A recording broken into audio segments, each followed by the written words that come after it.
Télévision, la politique sociale du logement au Cameroun, un véritable leurre au jour d'aujourd'hui. On compte très peu de Camerounais qui ont la possibilité de se loger à peu près normalement. La dictature des propriétaires, ça fait partie de nos habitudes dans un contexte où l'État a pratiquement tout abandonné entre les mains de ces gens-là qui font leur loi. Mais peut-on leur faire le reproche à toutes ces personnes qui ont la possibilité d'avoir un peu de moyens pour mettre sur pied des immeubles sur cette question-là en raison du faible pouvoir d'achat de l'ensemble des Camerounais pris majoritairement? On y reviendra tout à l'heure au cours de ce programme qui commence. Le Zénith avec vous, Charles Armel. Bonjour. Bonjour, Sam Sévérango, et bonjour à tous les privilégiés de la République. Bonjour à Gilles Christian Sadi et Gilles Christian Sadi, oui, le fils à papa, récompensé comme sous-préfet encore de ce côté de Kribi. Bonjour à Jean Dissongo 2, limogé dans le cadre de l'affaire Koumatekel de l'hôpital à Kentini, récompensé comme délégué régional de la santé dans le littoral. C'est bien. Bonjour à vous. Très bien. La reproduction des élites qui s'est perpétue donc ici, chez nous, au Cameroun. Voilà, très bien. On va quand même saluer aussi au passage Megui, le délégué du gouvernement, la communauté urbaine de Douala, qui doit vivre des moments particulièrement difficiles. Ambiance électrique là-bas. Oui, bonjour. tout à fait, moment particulièrement difficile. On sait que en ce moment même, il se passe une grève du côté de cette communauté urbaine de Douala. Donc des employés qui crient leur ras-le-bol, voilà, de tout ce qui se passe de ce côté-là. Et puis c'est dommage, mais bon, on espère que au moins ça permettra que les choses reviennent à la normale. Bambok Bengan, bonjour. Bonjour Sam, 10 000 logements sociaux, c'est la promesse du chef de l'État lors de sa campagne électorale en 2011. Mutation nous annonce ce matin qu'à Yassa, il n'y en a que 2 bâtiments déjà construits. Merci. On va au cours de ce programme recevoir une dame conseillère financière pour vous aider un peu à être sensibilisé sur comment est-ce qu'on peut avoir accès à certains types de choses qui étaient jusque-là inatteignables. On le fera tout à l'heure dans la page réservée à notre invité. Voici le début de ce programme avec l'histoire de tendance en guise de préambule. Bonjour. Bonjour Sam, bonjour encore tous ceux qui nous regardent ce matin. Je vais dire bonjour aux gens qui sont du côté de Feng Goudron Bangé. Il y a eu un scandale là-bas ce matin. Ouais, maman laisse. C'est une femme qui a piqué une crise. Elle me dit, je ne peux pas tenir le coup. J'ai dit, maman, tiens bon. Elle me dit, Tana, je vais faire comment? Qu'est-ce que mon mari me fait comme ça? Pourquoi il me frustre? C'est même quel genre de mari que j'ai eu. J'ai dit, maman, laisse. C'est rien.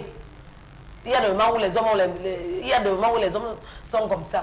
Elle me dit que elle a fait un enfant avant d'arriver en mariage. Son fils a 12 ans. Et son fils, l'homme avec qui elle a fait l'enfant aussi est marié. Elle s'est entendue avec le père de son enfant. Le père de l'enfant est venu l'enfant est venu en vacances chez elle. Elle m'a encore supplié que ouais, je vais vivre avec mon enfant. Est-ce que c'est possible? Le père de l'enfant a accepté. Sauf que son mari est en train de faire le genre que ma chérie, ou ça ou rien. Comme le monsieur a accepté, comme elle a accepté vivre avec son fils, hier, le père de l'enfant a acheté les fournitures scolaires, acheté les cahiers, les livres, envoyé à l'enfant de 12 ans. Quand le type est rentré le soir, le mari de la dame est rentré le soir, parce qu'elle aussi, elle a 4 enfants. Quand il est rentré le soir, l'enfant a dit, papa, voilà mon sac que mon père a envoyé. Il a dit, oh, c'est joli. L'enfant a aussi dit dans l'ignorance, mais il ne savait pas que le type devait piquer une crise. Quand il est entré dans sa chambre, il a récupéré sa femme, que madame, je demande qu'elle.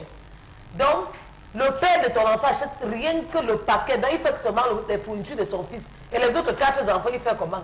Il ne peut pas s'aimer la zizanie dans ma famille.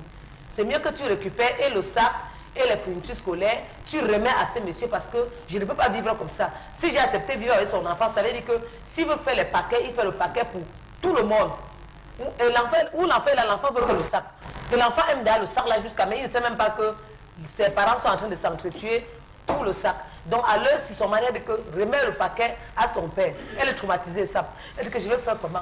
En partant remettre le paquet au monsieur là, il va me prendre comme qui? S'il n'avait pas pris ses responsabilités à main, on allait dire que j'ai fait un enfant avec un voyou. Voilà qu'en faisant même les fournitures scolaires de son enfant, toi qui es mon époux, tu commences à faire les problèmes. Je vais me pêcher sur quelle branche d'arbre? Sur quelle branche d'arbre vous parlez? On a semé la zizanie dans ta famille en faisant quoi? L'homme dit que le sang là n'entre pas chez moi. J'ai dit et c'est tout. On est donc là en plein dans le registre des familles de type recomposé, Megui, où on a de la peine à bien répartir au niveau de la gestion des charges. Oui, mais je crois que tout est fonction ici du début. Qu'est-ce qu'ils se sont dit au début? Parce que c'est ça qui est important. Il faut pouvoir, dans ce genre de cas, fixer des règles dès le départ. Parce que s'ils s'étaient entendus selon le fait que, bon voilà, peut-être parce que l'enfant, vu son âge, doit pouvoir vivre avec sa mère, même s'il est dans un foyer où sa mère est avec un monsieur qui n'est pas son père géniteur, le monsieur, en acceptant cette femme et son enfant déjà, devrait pouvoir savoir à quel niveau est-ce que ses responsabilités se situent. S'il était question que le père géniteur de l'enfant n'a pas décliné ses responsabilités, c'est-à-dire qu'il a toujours, il veut s'occuper de son enfant, même si l'enfant reste avec sa mère. Tout est maintenant au niveau de l'entente entre les parents. Le fait que la dame soit avec un autre monsieur ne fait pas forcément du père de l'enfant l'ennemi du monsieur qui vit avec sa femme. Ils peuvent très bien s'entendre si les relations sont bonnes et maintenant estimer que, bon voilà, pour la rentrée scolaire et tout ce qui concerne les charges de l'enfant, je peux m'en occuper. Je peux m'en occuper. Et ça reste maintenant entre les deux conjoints. C'est-à-dire qu'ils ne devraient pas faire savoir aux autres enfants que voilà ce qui se passe. Elle ramène des fournitures avec le consentement de son mari.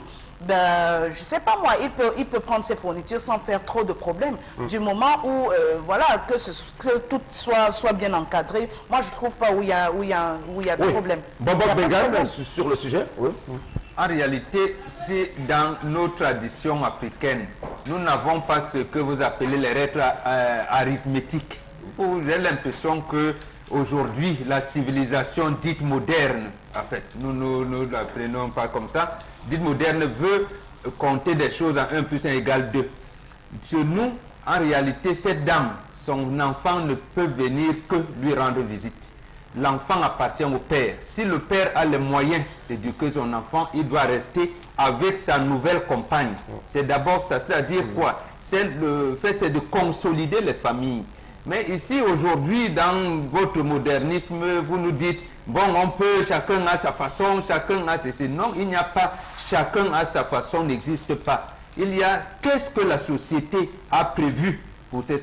Et si on reste dans ce cadre-là, les solutions viendront d'elles-mêmes.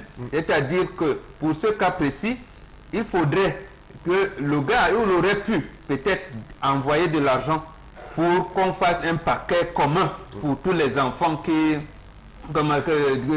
ça permet repose quoi. Pour ces enfants pour qu'ils... On va aller rapidement. Ensemble. Merci Mbombo. Charles Hamel, finalement, est-ce qu'on ne peut pas dire que les femmes doivent simplement s'abstenir de faire d'abord des enfants avant de se retrouver dans un ménage conventionnel? Alors, parce que ça pose des complications sur comment on gère les enfants d'avant et tout. Sam Sévérin, ce n'est pas d'aujourd'hui, ce n'est pas un phénomène nouveau, c'est un phénomène qui date, il faut le préciser, mais qui n'était pas aussi répandu de manière vulgaire qu'il est aujourd'hui du fait de l'extrême mondialisation. Parce que lorsqu'on arrivait dans certaines ethnies, lorsque vous venez prendre la femme, lorsque vous venez à poser une question, est-ce qu'elle peut enfanter? On appelait les autres pour dire voilà, ses enfants. Mais ces enfants n'accompagnaient jamais la femme lorsqu'elle partait en mariage. Ces enfants restaient la propriété du père. Bon, il y avait un ensemble. La propriété du père géniteur ou du père de la fille? Le père de la fille. Okay, s'il avait fait la maison familiale, c'est le père de la fille. Donc pour dire quoi? Pour dire qu'aujourd'hui nous sommes face à une situation où le monsieur a des enfants. Le monsieur est en couple. Et il élevait son enfant sans problème jusqu'à ce que la maman ne manifeste l'envie et le désir d'élever son enfant.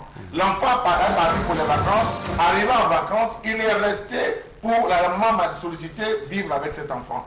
Aujourd'hui, on demande qu'on fasse la rentrée. Il va d'abord s'occuper de ses propres enfants, s'occuper de son enfant. Ça fait donc une charge supplémentaire. S'il faudrait aujourd'hui qu'il prenne en charge celui faite par son épouse dans un autre foyer, ça démontre que ce monsieur est un monsieur cupide. Excusez-moi l'expression, c'est un monsieur cupide, un monsieur avide d'argent. Lequel des deux hommes qui est cupide? Le mari de la femme est cupide. Il est cupide parce que l'enfant a fait, le monsieur a fait, il s'occupe de son enfant. Il a décidé de prendre en charge son enfant en disant mon enfant ne devrait pas être un boulet. Et j'irai même plus loin en disant ce monsieur a dû dire à sa femme, même la nutrition, je vais contribuer à la nutrition si mon enfant reste. C'est le monsieur, l'actuel mari de la femme qui est cupide et très avide d'argent.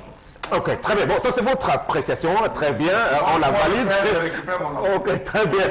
C'est en cela tendance qu'on peut finalement, je réitère mon opinion là-dessus, faire en sorte que de plus en plus les femmes qui commencent à faire des enfants épousent ces gens-là, qui leur font ces enfants-là. Parce que tout le temps, tu rencontres une fille, dis le père de mon enfant. J'ai 2, 3 enfants là. Bon, finalement, ça devient compliqué. Tu ne sais pas si tu peux l'épouser ou pas, parce que la gestion de tes enfants va poser un problème. Mais les hommes en veulent trop, les hommes en font aussi trop. Quelqu'un là, il veut s'occuper de son enfant. Le problème est, si tu ne m'aimes pas, dis-moi que tu ne m'aimes pas, je renvoie l'enfant chez eux. L'amour, en faisant le sang de son enfant, c'est parce qu'il a l'amour pour son enfant. C'est toi-même qui vas attirer l'attention des enfants que... C'est même toi qui attires l'attention des enfants concernant la zizanie. Quand c'est comme ça, tu te calmes en tant qu'un homme responsable. Calme-toi, tu dis, ok, l'enfant s'il n'est pas venu, il n'est pas un consommateur chez moi. Son père quand même assume. Mais dis donc, quand tu fais comme ça, tu commences à bavarder. Et si tu vois le sac de l'enfant, ce n'est pas n'importe quel genre de sac. Rien que la couverture des cahiers, ça coûte des... Si elle calcule, c'est des centaines de mille. Et elle aurait dû rester avec le père de ses premiers enfants. C'est pour ça que je le... Les hommes aiment trop ça. Tout le temps, donc, employez-vous à rester avec vos premiers amours. Je crois que c'est l'une des leçons qu'on peut tirer. Est-ce qu'on peut prendre quelques messages sur le sujet, Meggy? Mais voilà, donc, on a ce message qui nous dit que le mari de cette dame reste calme. Si s'il avait aussi un enfant, le monsieur pouvait faire pour les 2, mais 4 enfants, jamais, c'est trop lourd. Ça, c'est le gros que ça. Voilà, l'enfant appartient au géniteur. Oublions un peu les règles occidentales et revenons à nos origines. C'est ce qu'on demande. Donc, cet autre message qui nous dit, for that issues, I think that man is right because so long as that child is under his roof, the child is his responsibility. Mozart from Boya. Voilà. Tu as d'abord donné l'accord que l'enfant reste avec toi. Maintenant, c'est les fournitures scolaires qui font les problèmes, papa. Non, c'est au-delà, tendance. Oui, c'est la jalousie du sac. Non, justement, si on se limite aux fournitures scolaires, on ne va pas poser le problème. Maintenant, il faut que l'enfant aille à l'école. Il ne faut pas que demain l'enfant devienne un voleur, un bandit. C'est-à-dire que l'encadrement, l'éducation de l'enfant incombe maintenant à cet homme-là. Et lorsque maintenant, lui, apparemment, son géniteur a un peu plus de moyens que celui-ci, que cet homme. Donc, comment il y aura donc commencé à avoir un déséquilibre entre lui et ses frères ici? Donc, c'est ça qu'il faut intégrer. Donc, si on ne peut pas résoudre ça de manière que, bon, son papa a donné ses sacs, a acheté ses fournitures scolaires, son papa parti va même acheter un sac de riz. On va continuer d'enregistrer vos messages sur le sujet tout au long de ce programme qui se poursuit à l'instant donc avec la colère. Charles Amel Mbachu nous promène encore une fois au cœur des dédales de l'administration camerounaise avec ses travers.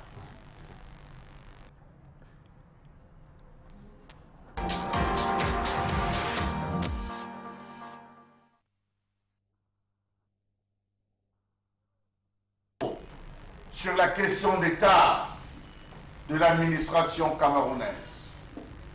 Je m'interroge ce jour sur comment cette administration brille par un silence et un mépris à nul autre pareil. Comment comprendre cette administration qui, au nom de la répression, ne rend jamais compte au peuple de la gestion du pays et surtout des ressources de ce pays? Comment comprendre cette administration irresponsable, tatillonne, profane, sclérosée, incompétente, trop lourde et trop compliquée, qui manque d'initiative et peine à trouver des solutions aux défis multiples qu'affronte le pays et aux moindres problèmes du peuple? Comment comprendre le fait qu'elle n'a jamais su intégrer la notion du temps et des urgences dans ses multiples programmes, où cette notion de responsabilité n'existe pas et du coup, c'est d'assumer les conséquences de ses actes et de ses défaillances, quel qu'en soit le préjudice pour le pays? Je m'interroge ce jour sur comment comprendre cette administration où les scandales ne sont pas un handicap à la nomination à un poste supérieur comme si ça en était la rétribution. Comment comprendre qu'elle soit une vraie catastrophe pour le développement dont elle est le frein principal? Elle est prise en otage par une caste d'administrateurs civils jouissant de la protection du parti et formés dans une sorte d'école du parti qui enseigne plus la répression, le service du parti et du soi plutôt que de servir le pays. Comment comprendre cette administration où les postes sont créés, non pas parce qu'ils sont utiles pour le peuple, mais pour récompenser les individus ou les villages qui se sont illustrés dans l'exercice de faire maintenir le chef au pouvoir? Comment comprendre ce pays truffé d'une administration pléthorique, doublé d'une multitude de ministères et de structures à attributions imprécises, avec les titulaires qui passent le clair de leur temps dans les activités politiques au profit du régime que sur le plan administratif?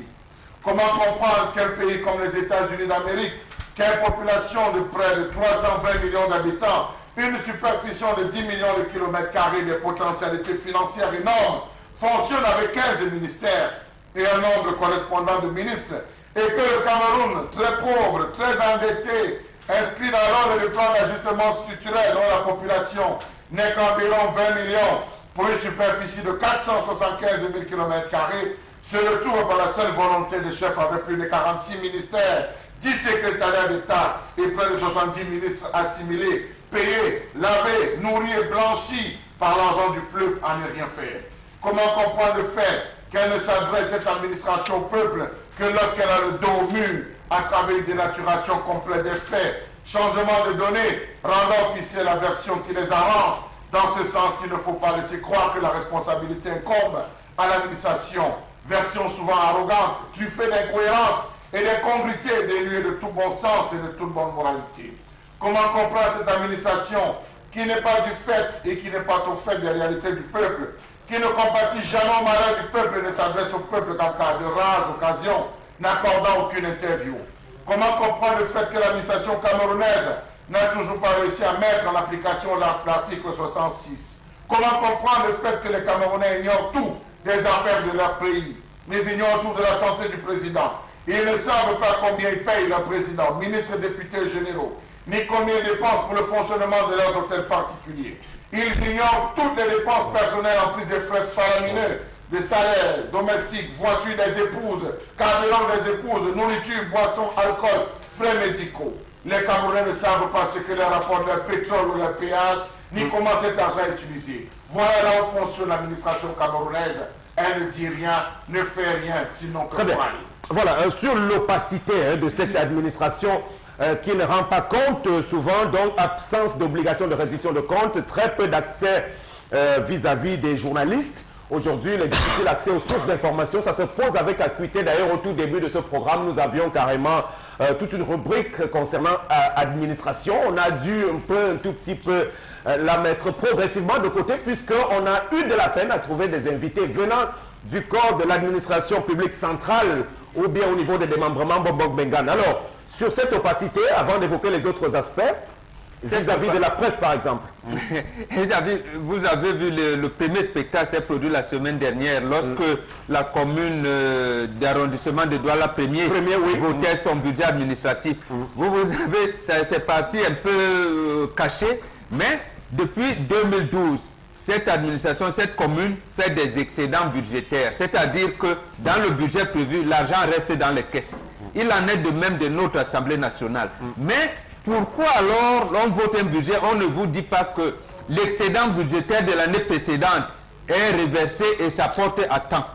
Regardez, j'ai pris ce petit exemple pour qu'on sache réellement que même lorsqu'il faut, je veux dire, rendre public ce qui peut être considéré comme une bonne chose, on ne le fait pas. On procède par l'opacité. On vous dit, il est resté dans nos caisses 100 millions de francs. Bon, ce budget qu'on a prévu pour cette année de 1 milliard, il y aura 1 milliard 100 millions. On ne vous dit rien des autres 100 millions. Et ça passe comme ça. La mairie de Douala Premier, par exemple, est passée aujourd'hui à 5 ans. On ne sait pas ce que vont devenir, alors ce qu'est devenu cet excédent budgétaire-là. Si on entre donc dans les chemins plus graves, plus opaques encore, pour permettre l'expression, dans les marchés publics, et il a parlé tout à l'heure du salaire même du chef de l'État, alors qu'ailleurs on le sait, du statut de la première dame, ainsi de suite, vous verrez qu'on restera toujours dans l'opacité. Voilà, alors il a évoqué entre autres aussi goulot d'étranglement, le fait que certains qui n'ont pas fait des résultats sont propulsés à de hautes fonctions, ils sont plutôt promus. D'ailleurs, le tout dernier exemple à date, c'est le délégué nouveau de la santé pour le littoral, Jean-De Dissongo, qui avait fait l'objet de controverses lorsqu'il était à la Tintini. Il y a eu le cas de l'ancien préfet du Vouri qui a été promu gouverneur. Mais Guy, à ce niveau-là, on citera même peut-être l'actuel ministre du Plan et de l'Aménagement du Territoire, l'inspirateur du fameux DSCE qui ne nous a pas produit des résultats jusque-là au plan économique. Mais il a tour à tour été fait ministre. Voilà, il fait un peu le tour. Comment on peut comprendre cette façon de fonctionner? C'est pratiquement incompréhensible, Sam Sévérin, parce qu'aujourd'hui, on va dire quand même qu'on a une administration qui brille par son inertie et sa promotion de la médiocrité. Quand on se rend compte qu'il y a des directeurs généraux, on en parlait encore sur ce plateau, qui ont été enlevés à des postes après combien? 21 ans, où ils n'ont pas produit de résultats. Oui, tout à fait, ils n'ont pas produit de résultats. Et on vous dit après, oui, tel est interdit de sortir du territoire camerounais parce que voilà, et on soupçonne qu'il a distrait tel nombre de milliards et tout. Mais alors, vous savez que il y a des gens qui n'assurent pas leur poste, mais vous les maintenez là. Il y a des personnes qui n'assurent pas leur poste, qui partent de ces postes-là et qui sont promus à d'autres postes. Mais on se demande finalement dans quel pays, où est-ce qu'on se retrouve? Où il y a cette opacité dont parlait Charles Armel, on ne connaît rien, on ne rend compte aux Camerounais de rien à propos de rien. On est là, on évolue comme ça à l'aveuglette, on voit des personnes on parlait aussi hier de ce sectarisme-là qui caractérise... La politique des réseaux et du parrainage, effectivement. Justement, de parrainage qui caractérise notre administration, la façon de gérer nos affaires. C'est tout simplement regrettable et je dis, c'est le système en place qui est un problème. Il faudrait que les choses changent parce que tant que les choses ne changent pas, je crois que le fait même, ce n'est pas forcément de changer de président de la République. Si on n'évolue pas dans nos mentalités et on n'a pas une certaine... Mais c'est le président de la République qui est la clé de voûte, hein, selon la Constitution. Je crois qu'il est hyper centralisé. Oui, c'est le président de la République. Voilà, quand je parle de système, ça veut dire que même au niveau du changement, on doit faire attention à qui on installe. Parce que le président peut partir, mais ses idées restent. Ça dépend de qui sera là. Voilà, on a donc affaire quand même à une administration également qui est budgétivore parce que, étant aussi d'une certaine taille aujourd'hui, tendance, on va peut-être s'attarder avec vous sur le cas des services qui sont rendus aux usagers quand vous allez demander un service aujourd'hui, que ce soit dans une mairie ou bien une préfecture, sous-préfecture. Est-ce que vous avez le sentiment que ça va assez vite? Qui te reçoit même là-bas? On demande d'abord, tu es l'enfant de qui? Tu es le neveu de qui? Tu es la cousine de qui? Ni la nièce de qui? Et du coup, ce n'est pas bien. Donner la chance à tout le monde de travailler. Dans la vie, sinon, la tête tourne. On ne sait pas qui est qui. Quand vous donnez la chance à chacun de travailler, on a une famille. Quand tu donnes la chance à chacun, c'est bien. De deux, tout à l'heure, on va parler du salaire du chef de l'État. Pourquoi on doit connaître son salaire? Le salaire, c'est un truc personnel. On ne peut pas connaître le salaire des gens. Toi, si on dit qu'on veut connaître ton salaire, ça va te plaire? Non, ça ne doit pas te plaire. De trois, Charles a évoqué le sujet où c'est de quoi en gros français que je ne connais même pas où. Pour moi, je veux connaître où part l'argent des impôts. Ou pas. Parfois, quand tu as un commerce, on crée de faux taxes pour venir vous sceller. Tu viens, on te dit paye le TVP. Ça part dans quelle caisse? Parce que je n'ai jamais rien compris, Megui. Tu payes les impôts, tu payes le TVP. Quand tu mets une plaque, on te dit que paye la plaque avec... Pourquoi vous voulez déstabiliser les Camerounais? Voilà mon français que vous voulez finir parler en 2017. Vous me faites parler en 2010. Parler en 2018, vous me faites parler en 2017. Merci. Alors, gardez le reste à l'autre. Ok. Charles Armel, on va évoluer pour aller à la fin de cette chronique sur le cas du réseau routier, parce que vous avez évoqué le fonds routier aujourd'hui. Où va tout cet argent collecté au niveau de nos péages? C'est aussi la résultante d'une administration qui a été mis en place pour ponctionner au-delà des impôts qu'évoquait Tendance aujourd'hui, l'élargissement de l'assiette fiscale où on exige beaucoup d'argent qui est collecté et même depuis la rentrée scolaire, les frais d'inscription et des APE sont versés dans les banques aujourd'hui, finalement la gestion des finances publiques aussi. Alors Sam Sévérin, je pense qu'une administration qui rend compte est une administration qui est proche du peuple. À quand remonte la dernière interview que le chef de l'État a accordée à un média local au Cameroun? À quand remonte-t-elle en dehors de ses adresses à la nation? Est-ce que le chef qui dit être le choix du peuple devrait être coupé de ce peuple? Je pense qu'il y a plein de questions qui devraient être face à la presse. Et je crois que cette coupure, cette rupture qui existe entre le chef de l'État et les populations font en sorte que ça éloigne et ça crée une forte opacité.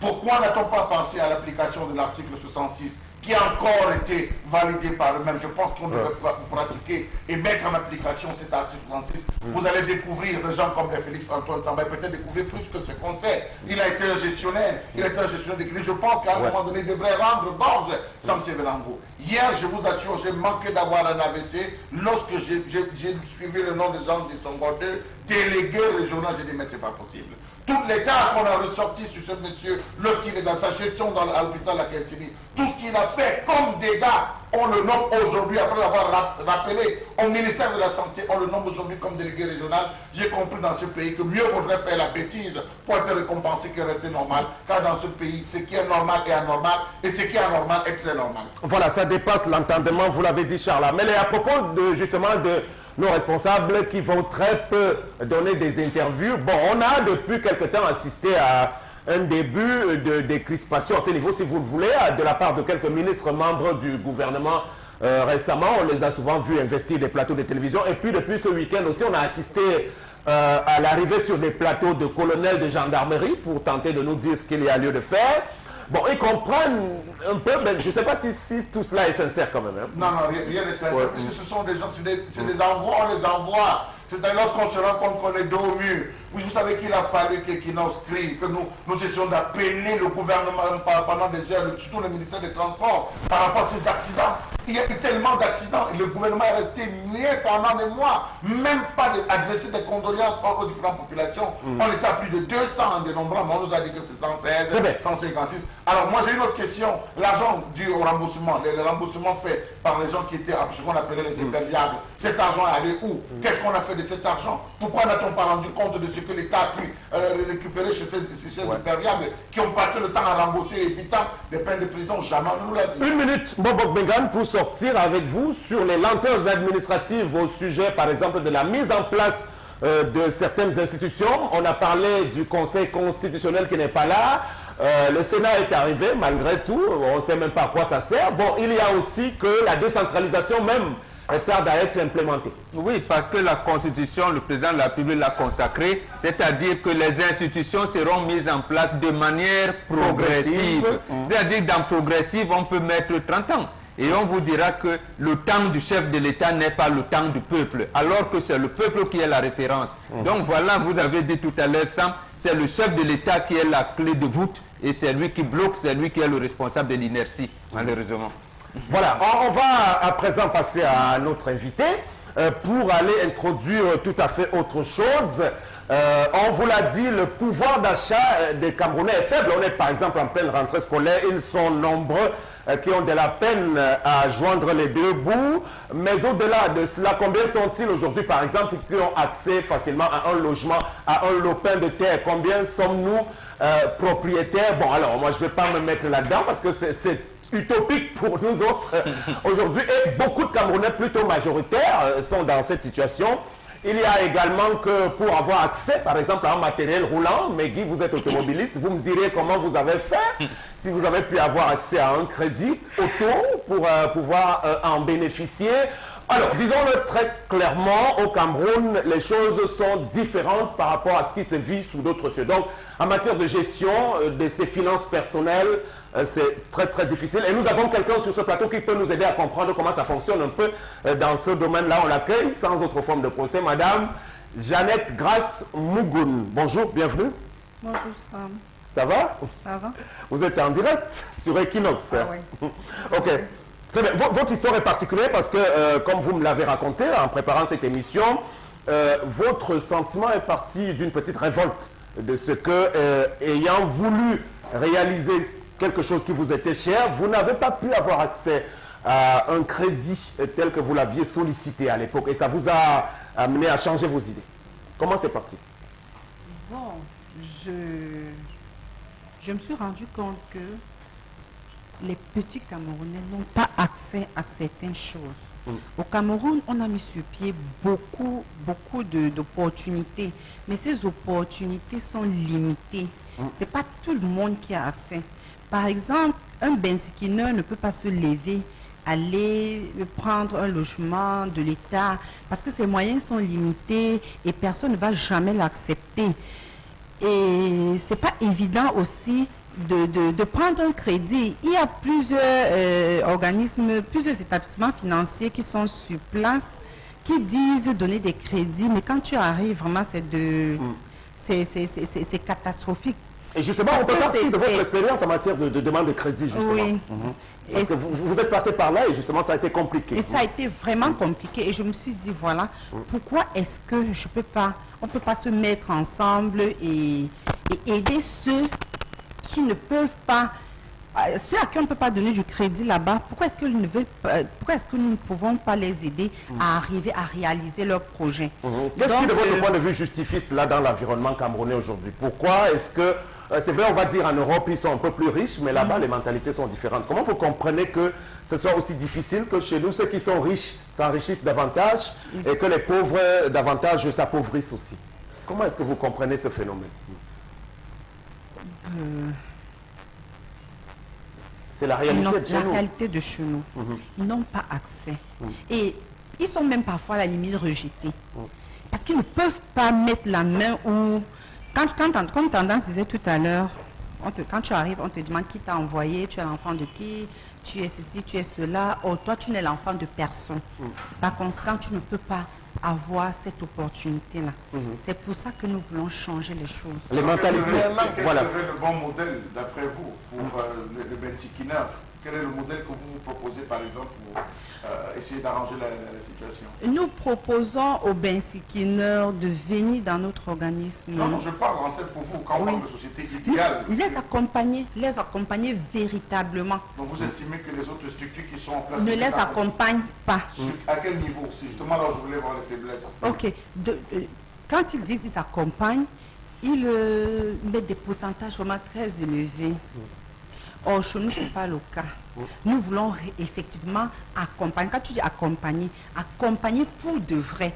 Tu ne peux pas être en train de dire que tu accompagnes quelqu'un à réaliser son projet alors que tu es plutôt en train de l'escroquer. Ça, c'est ce que nous ne voulons pas. Si tu veux vraiment accompagner, accompagne pour de vrai. Et si on vous demandait aujourd'hui de nous faire une description du mécanisme que vous comptez mettre sur place pour justement accompagner ces personnes défavorisées. Bon, peut-être, Begui, on peut rester d'abord sur le volet institutionnel avec Zoom Bonbon, parce que sur le plan institutionnel, voyons comment les choses sont d'abord mises en place au Cameroun. Est-ce que, de votre point de vue, Bonbon, qu'il existe ces facilités-là, des structures qui peuvent accompagner des personnes démunies qui n'ont pas la possibilité d'avoir accès? Peut-être les banques, je ne sais pas, les microfinances, les... Oui, il semble que les structures existent. D'abord, nous avons 3 structures étatiques. Nous avons le crédit foncier, nous avons la mailletture, nous avons la SIC.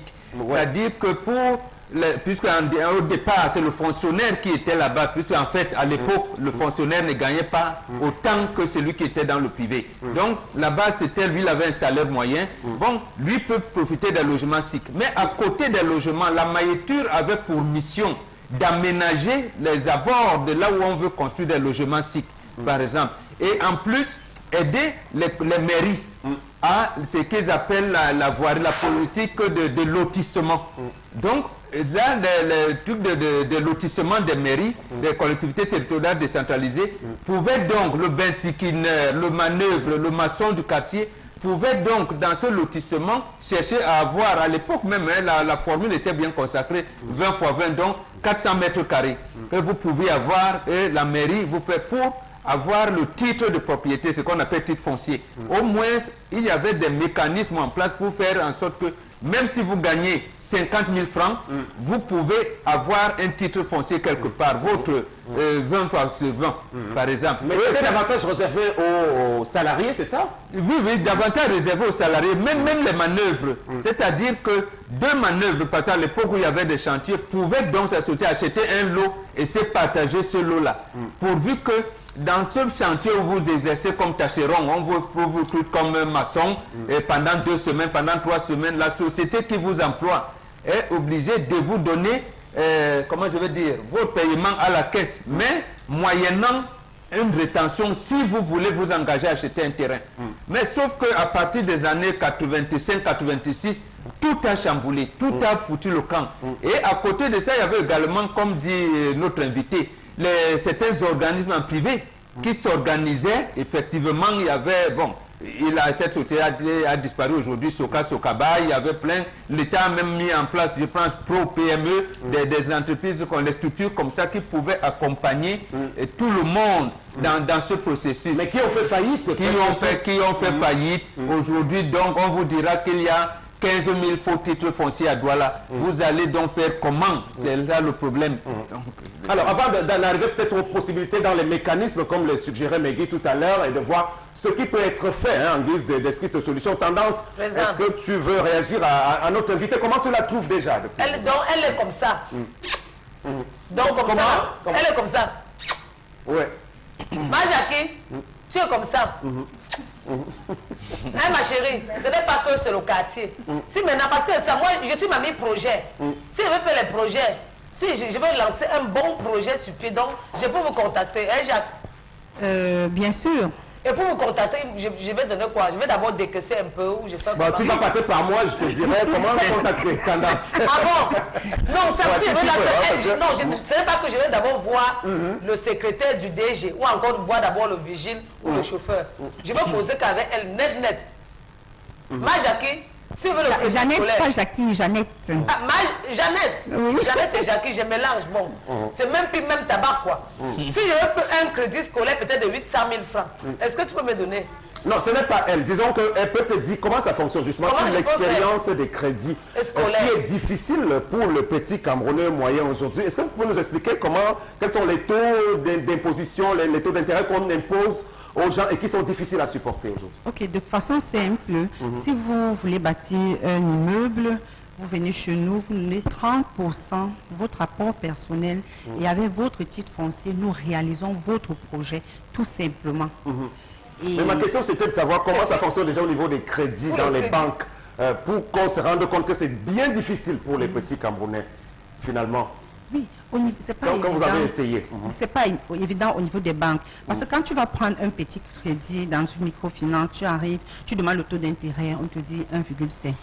Et à la fin, tu te rends compte que ce n'est pas seulement 1,5, mais c'est parfois 2,5, 3. Comme disait quelqu'un tout à l'heure, tu demandes un financement d'1 million, on t'accorde, mais quand tu sors de là, on te donne 700 000. Ce n'est pas un accompagnement. Ça tend les nerfs. Ce n'est pas un accompagnement. Qu'est-ce que tu vas vendre pour avoir 300 000 de plus? Ce n'est pas évident. C'est pour ça que je dis, si nous voulons accompagner les Camerounais, accompagnez-les pour de vrai.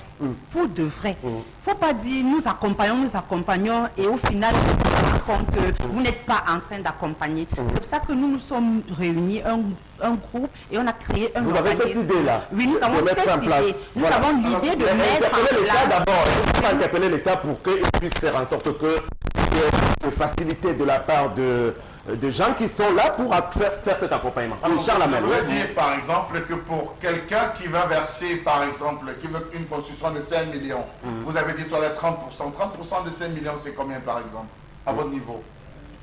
Ça, c'est un calcul mental. Un calcul mental. Ouais. Pour dire quoi? Pour dire que lorsque vous accusez 2,5%, vous avez déjà là-bas les frais d'études de dossier que vous devez déposer. Pour les banques conventionnelles, vous déposez les frais d'études de dossier. Lorsque vos revenus, on pensionne l'assurance, on pensionne, on va dire, il faudrait qu'on se rassure que vous allez faire des mouvements chaque année. En plus de ce qu'on va vous donner, on doit pensionner de l'argent, peut-être 60, 70 000 qu'il faudra le verser dans votre compte. Il vous faut absolument réouvrir un nouveau compte bancaire. Est-ce que tout cela ne fait pas, on ne peut pas accuser certaines complicités au plus haut niveau, parce que ça continue à perdurer, pourtant c'est dénoncé. Effectivement, au niveau des microfinances, vous avez essayé de dénoncer dans l'action que vous avez menée, vous n'essayez pas de dénoncer. Effectivement, nous voulons pallier, nous voulons annuler ce système-là. Nous voulons mettre un autre système sur pied. Et puis notre organisme est là. Madame, laissez de côté votre organisme, on aura le temps d'en parler. Pour l'instant, aider les Camerounais à comprendre qu'il y a des possibilités de sortir de ce système, effectivement. Donc, on commence par faire l'autopsie du système qui est en place, parce que vous avez sans doute mené des études pour vous rendre compte que ça ne marche pas. Donc Charles Hamel essaye simplement de faire la lumière, qu'on sache comment est-ce que c'est si difficile. Je prends par exemple quelqu'un qui demande un crédit d'1 million. D'un million de francs CFA, oui. On va lui demander pour étudier le dossier à verser 100 000 francs. Après avoir versé 100 000 francs pour faire, par exemple, je prends maintenant 100 000 francs, on vous demande maintenant, vous allez revenir, on va enlever l'assurance si, la TVA. Et les 1 million, c'est pour faire quoi, Charles Hamel? Le dossier, juste non, je vais dire le crédit de 1 million, vous le sollicitez pour réaliser quoi? Acheter un terrain. Par exemple, voilà. Vous manifestez le désir. Votre patron vous accorde l'attestation de virement irrévocable. On vous donne ça, vous allez à la banque pour vous dire, bon, étudier le dossier pour savoir si vous pouvez être éligible. Pourtant, vous êtes déjà client de cette banque. On veut savoir si vous pouvez être éligible pour donner 100 000 francs. Après les 100 000 francs, on commence à pensionner TVA, assurance. Si ça vous retrouve à avoir 887 000 francs, est-ce que ce crédit va encore vous aider à pouvoir réaliser votre projet? Non, c'est pas possible. Donc, par conséquent, dans les microfinances, censées venir résoudre le problème, les petites gens se retrouvent plutôt à l'aise. Les enfoncer de plus en plus. Voilà. Et au-delà dans les microfinances, est-ce que les grandes banques conventionnelles que vous avez essayé d'approcher, elles ne peuvent pas faire un peu mieux, par exemple? Les grandes banques, les banques dites sérieuses sur la place, qui peuvent vous accorder des crédits de 30-50 millions, est-ce que quand vous les approchez, il y a un peu plus de facilité qu'au niveau des banques? Dans les banques, c'est mieux que dans les microfinances. Mais comment faire pour arriver? Moi, je parle du petit Camerounais. Je parle du Camerounais, du Benskineur, de la couturière, qui a besoin d'un financement. Comment elle ne peut pas arriver à la banque? Parce qu'elle ne réunit pas toutes les conditions que la banque demande. Je ne sais pas si vous comprenez. Oui, là, on comprend. Voilà. Ok. Oui. Donc, ce petit Camerounais-là pourrait avoir la possibilité, si on met en place les préconisations que vous formulez dans les prochains jours, pour avoir un peu plus de facilité, effectivement. Oui, Sam, si vous permettez, effectivement, Sam, dans la restructuration, qu'on disait à l'époque du secteur bancaire, justement, l'État a oublié qu'il y avait, d'abord, les Camerounais sont devenus de plus en plus pauvres et qu'ils devaient avoir accès aux banques. On a laissé les banques financer, j'allais dire, ceux qui ont déjà. Or, aujourd'hui, vous avez entendu parler de la banque de PME qui a du mal à se mettre en place. Voilà. Or, une banque ne peut pas vous financer votre projet. Même vous dites, vous avez même un titre foncier, vous voulez mettre, je ne sais pas moi, un projet d'élevage, ou même de construire un immeuble que vous allez mettre en location. Les banques ici ne vont pas vous accompagner, malheureusement. Mais ils vont vous prendre, d'abord, comment je vais dire ça, environ de 10 millions de francs vont vous demander, vous leur dites, mais je n'ai pas, si j'avais les 10 millions, j'aurais construit. Et donc, conséquences, vous êtes là et vous ne progressez pas. Donc les banques n'accompagnent pratiquement pas. Mais moi, je voudrais savoir, vous, qu'est-ce que vous pensez justement, qu'est-ce qui peut bien motiver l'État ou alors les institutions déjà en place à ne pas pouvoir accompagner ces personnes-là, puisque vous nous dites que c'est possible? Qu'est-ce qui peut bien les motiver à ne pas le faire? Parce que ceux qui sont riches veulent s'enrichir davantage. Ils saisissent toutes les occasions pour avoir de l'argent de plus en plus. Et pendant ce temps, ceux qui sont pauvres, on les appauvrit de plus en plus. Donc ça veut dire que c'est une complicité en quelque sorte entre des personnes nantis et puis ces institutions bancaires et l'État même. Ça veut dire que parmi les riches là, ce sont les gens qui se retrouvent dans l'État. C'est pour cela peut-être. Alors parlez-nous peut-être de l'expérience d'autres pays comme la Côte d'Ivoire que vous connaissez justement, parce que d'après nos informations, vous êtes un peu plus connecté à ce qui se fait en Afrique de l'Ouest aussi. Et comment est-ce que ça fonctionne là-bas pour voir est-ce que ça pourra prospérer ici chez nous si on l'implémente ici chez nous? En Côte d'Ivoire finalement, comment ça se fait? En Côte d'Ivoire, ça se fait, en fait, tel que je vous ai expliqué, ils accompagnent véritablement à hauteur de 10%. Tout projet. Ils accompagnent ceux qui ont envie d'évoluer. Pas que tu vas au quartier, tu trouves quelqu'un qui ne fait rien et puis tu dis, ok, viens, je te donne la maison. Ça, c'est le cas de celui qui a vraiment envie d'avancer. C'est-à-dire, il n'a pas tout son argent. Il vient vers l'organisme en Côte d'Ivoire, dans leur maison. Il dit, voilà, j'ai 10 000 et je veux construire une maison de 20 000. Comment est-ce que je fais? Il dit, ok, apporte tes 10 000. Il apporte ses 10 000 et on l'aide à réaliser cette maison de 20 000. Et on lui donne un peu de temps pour rembourser. Pas un peu de temps, il rembourse cet argent selon sa guise, comme il peut. Parce qu'eux, ils ont assez d'argent. Ils ont assez d'argent. Ils veulent mettre cet argent au profit de ceux qui n'en ont pas. Ça veut dire qu'il faut nécessairement un apport personnel d'abord de la personne. Absolument un apport personnel. Parce qu'il faut que tu manifestes déjà au moins ta volonté de réaliser quelque chose. Maman, parce que ici au Cameroun, non, il y a les pauvres jusqu'à... Et quand on parle de logements sociaux, ça, on dit que logements sociaux, alors que c'est tellement cher pour les pauvres jusqu'à... Je veux que notre invité nous parle un peu du logement social au Cameroun. Comment ils trouvent le logement social au Cameroun.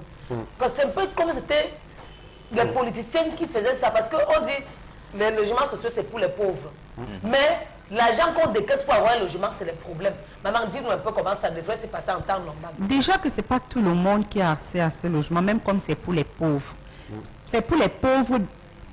Sur le papier, oui. C'est sur les pauvres, sur les papiers.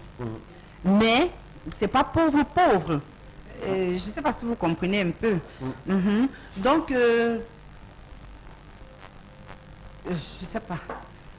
Même au niveau des prix qui sont parce qu'il y a une caution qu'on dépose. Combien de millions effectivement, il y a une caution qu'on dépose. Mais cette caution-là, tu peux aller voir un organisme, tu déposes cette caution-là et cette caution réalise ta propre maison et te donne la conduite à tenir.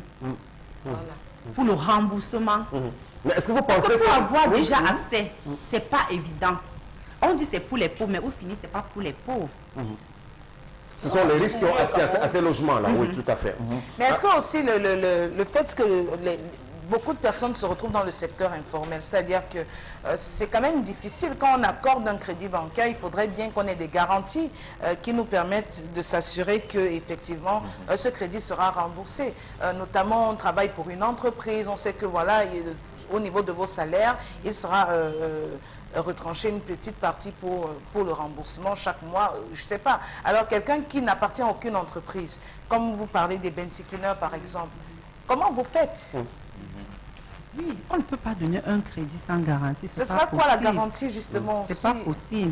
Il faut absolument une caution. Il faut absolument. Mais il va la trouver où le bensikineur, la couturière, comment est-ce qu'il peut faire pour trouver? Parce que comme vous avez pris l'exemple de ce qui se fait déjà ailleurs, comment ils font là-bas? Est-ce que vraiment... Non, il faut absolument une caution. Il faut absolument un titre foncier pour construire une maison.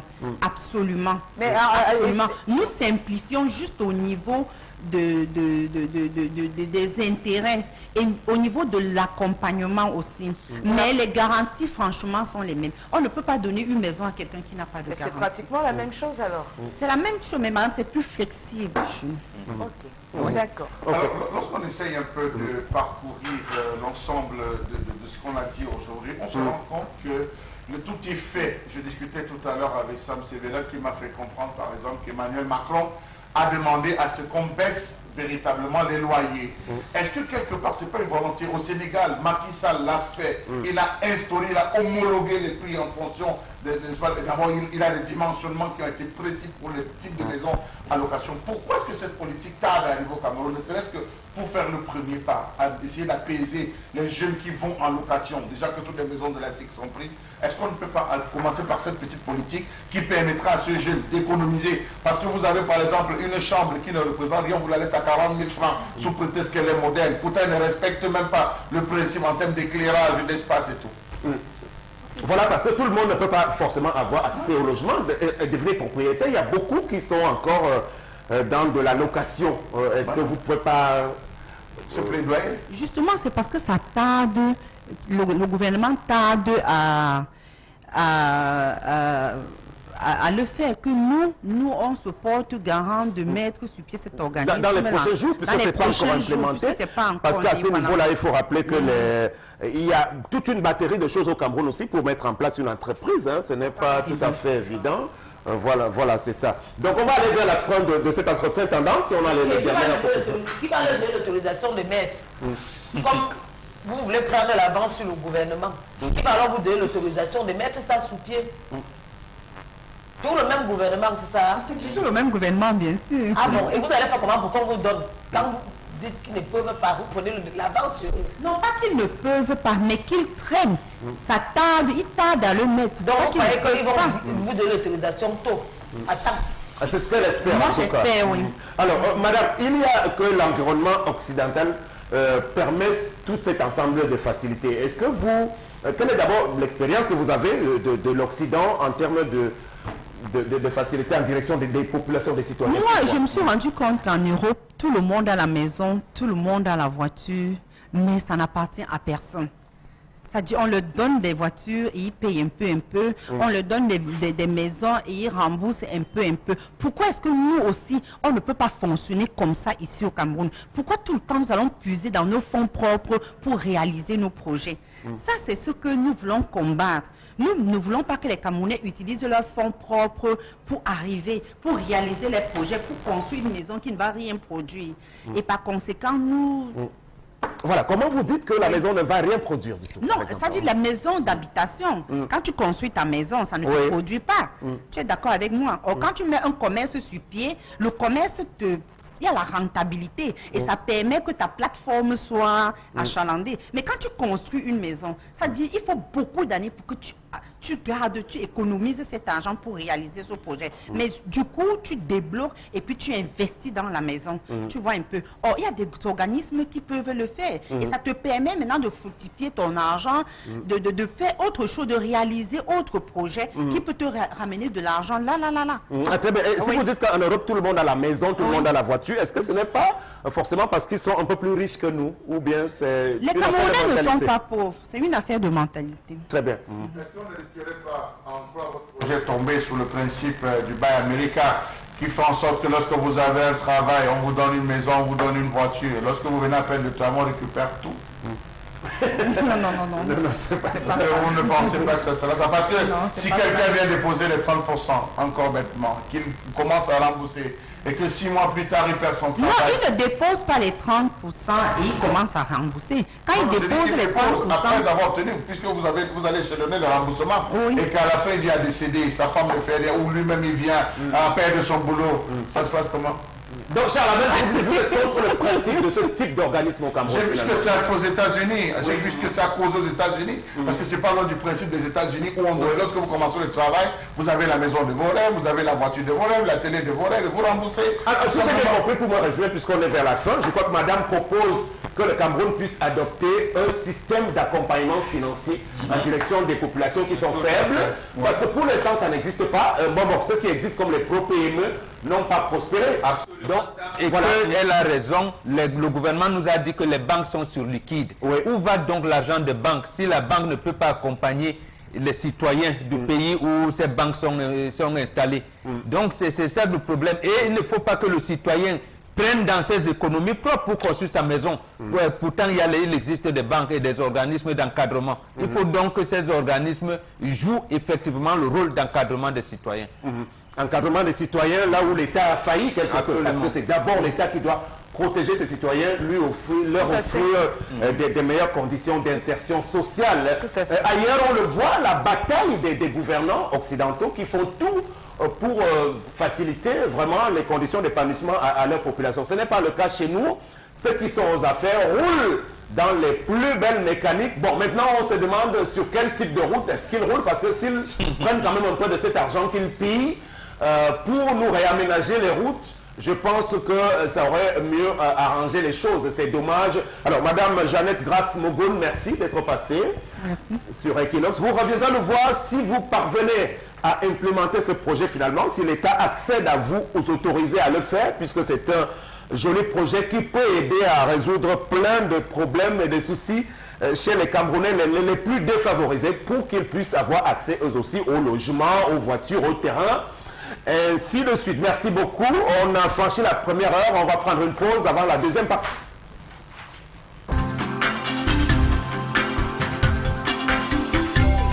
Merci beaucoup. La suite avec les messages sur les sujets évoqués depuis le début de ce programme.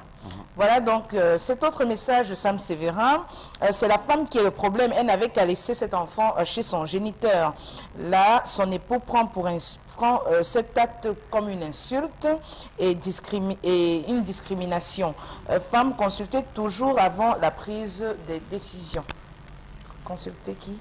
Le monsieur, le mari?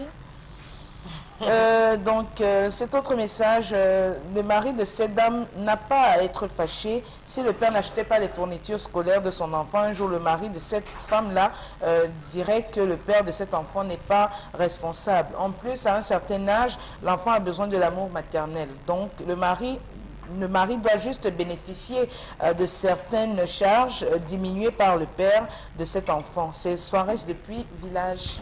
Ça deviendra compliqué parce qu'à la longue, il s'avérera que c'est le fils, c'est le père de cet enfant qui entretient la famille. Ça devient compliqué. L'enfant qui a besoin de l'amour maternel, c'est bien, il peut venir passer les congés chez sa maman et rentrer chez son papa. Sinon, ça va causer. Si mon enfant à côté de moi. Ce n'est pas bon. Ce n'est pas toi qui veux. C'est-à-dire que l'environnement dans lequel tu amènes, c'est vrai, les enfants que vous avez fait ici, ce sont aussi ses frères et sœurs. Mais comme il a aussi ses frères et sœurs, là où son papa a épousé une deuxième femme. Non, le mieux c'est qu'il va se construire mieux où? Chez son père géniteur. Ouais. Et chez son père géniteur, c'est là où il a l'obligation de se former, de s'insérer. Ici, il doit entretenir des relations de bon voisinage, de tout ce qu'on voulait. Mais ce n'est pas la femme qui va l'amener là où elle est allée en mariage. Ce n'est pas bon. Ça va créer des problèmes à la longue. Très bien. Alors, il faut dire aussi, pour ajouter de l'eau au moulin de bonbon, que ça, un somme sévère, généralement, le garçon ne s'éloigne jamais de son père. Ça, c'est prévu dans la tradition parce qu'il a besoin d'une forte présence masculine pour dominer ses égaux. Auprès de la maman, il aura tendance à laisser aller. Et vous avez vu, l'enfant, l'autre particularité dans cette histoire, c'est que c'est l'enfant nouvel arrivant dans la maison qui prend le sac pour aller présenter à son nouveau père en disant « Papa, voilà mon sac ». Donc ça suppose qu'il reconnaît l'autorité, il a reçu une très bonne éducation, il reconnaît l'autorité de ce nouveau père. Donc j'estime quand même que ce monsieur a trop en voulu. Et c'est ce qui finit par briser certains foyers. Ça, je vais vous le dire sans sévère, où l'homme a vécu avec une femme, ils ont fait deux enfants, ils se sont séparés, la femme est partie, l'homme se retrouve nanti, il se retrouve avec le pied, et la femme a épousé un monsieur qui n'a pas le même niveau, les mêmes revenus sociaux social que ce monsieur, elle se retrouve dans un problème où l'homme s'occupe plus de ses enfants, il met bien le paquet sur ses enfants que sur du monsieur sur les et ça devient un problème où la femme aura tendance à dire ok, simplement l'argent que ce monsieur me donne pour m'occuper de mes enfants me permet de prendre une chambre en location, d'être tranquille là avec mes enfants, de continuer à reprendre la vie et recréant de fait la relation qui s'était dissipée il y a quelques années. Très bien. L'enfant, c'est quelque chose d'important dans nos vies, comme le rappelait tout à l'heure Dynastie, le tigre dans cette chanson qu'il avait révélée d'ailleurs. Donc il faut toujours savoir s'en occuper de la plus belle des manières. Begui. Voilà, donc Jérôme depuis Yaoundé, bonjour le panel. Le gouvernement nous a jeté dans la bouche des bailleurs. Il faudrait que les organismes fassent quelque chose pour des Camerounais moyens et qu'ils sensibilisent la population car ils doivent respecter leurs engagements. Absolument. C'est là il revient aux citoyens de s'organiser effectivement pour faire face à ce nouveau, j'allais dire, ce nouveau défi. Lorsque le gouvernement vous abandonne, les citoyens s'organisent et mais sauf qu'il ne faut pas compter avec les citoyens camerounais qui sont dans l'indolence généralisée parce que ailleurs on voit bien comment des gens se constituent en association pour revendiquer leurs droits de façon générale. Au-delà des petites associations des ressortissants de tel ou tel village auquel on a droit ici, je pense qu'il faut sortir de ce sectarisme et mettre sur pied vraiment de vraies organisations qui permettent de... On a l'exemple, je pense que Megui nous avait présenté un exemple il y a 2 semaines de ce syndicat des enseignants qui a construit des logements à Yaoundé. Donc c'est comme ça peut être des collègues de service, ça peut être des syndicats comme ça peut être des réunions de quartier ou je ne sais pas, des mutuelles comme on suffit. C'est sous cette forme-là que je voudrais parler.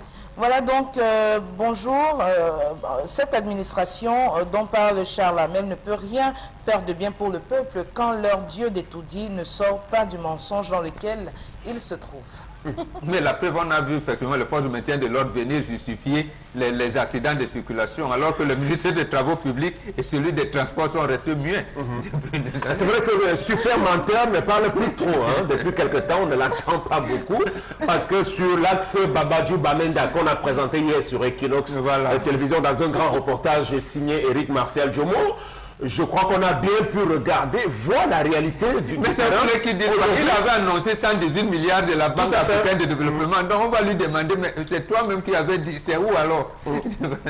Nathan depuis Chang, le père de cet enfant n'a fait que son rôle de père. Donc au mari de cette dame d'assumer son rôle. On ne doit pas l'aider. C'est bien.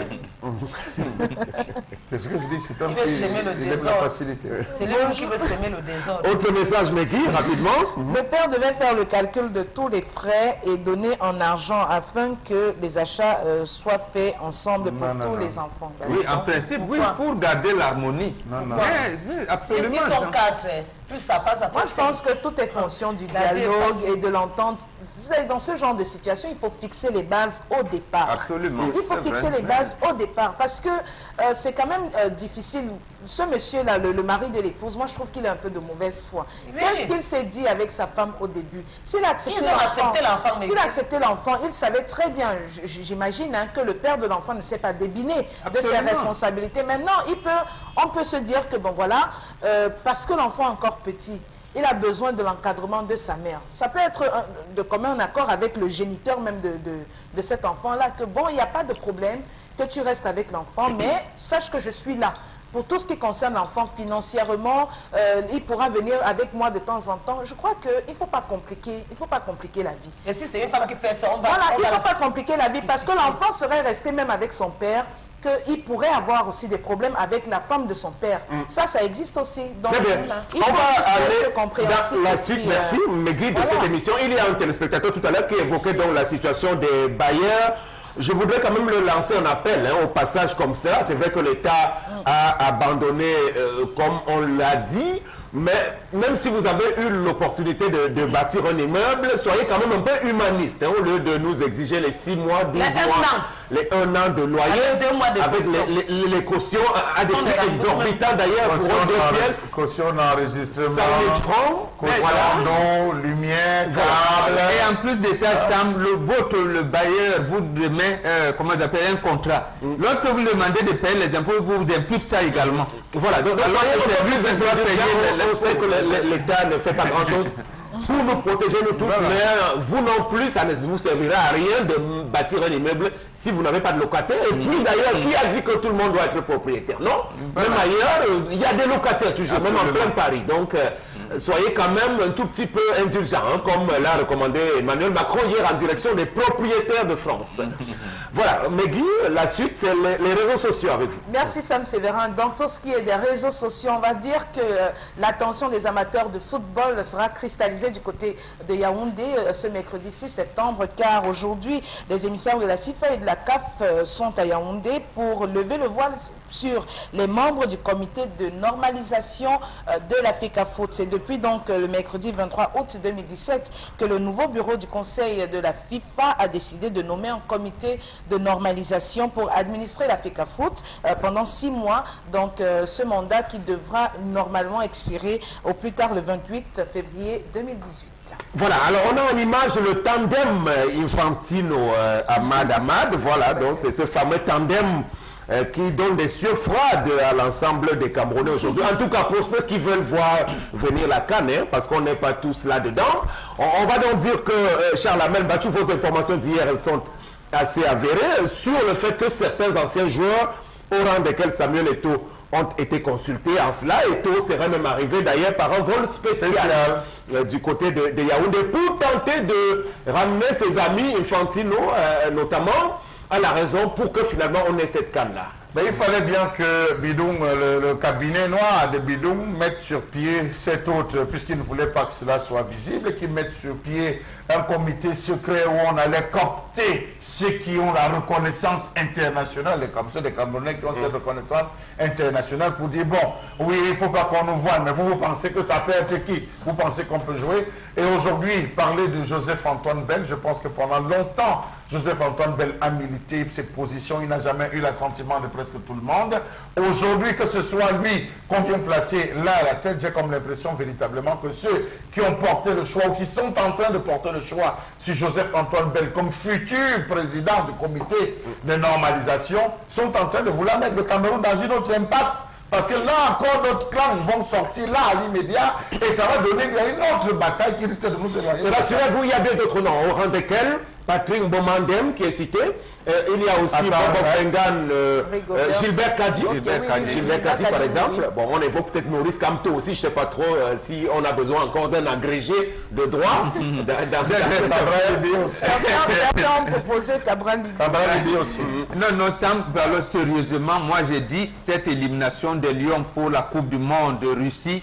En réalité, c'est une chance pour le Cameroun. Une chance pour le Cameroun. Je voudrais... Mais c'est pas de ça qu'on parle, hein, bon. Non, je veux dire, elle a dit pour lever le voile. Comment on pourra donc signer les contrats s'il n'y a pas une fédération? On était allé au Brésil avec un comité de normalisation, mais précisément parce que le Cameroun était qualifié d'abord dans une FECAFOOT qui était, bon, je dirais, qui avait un bureau.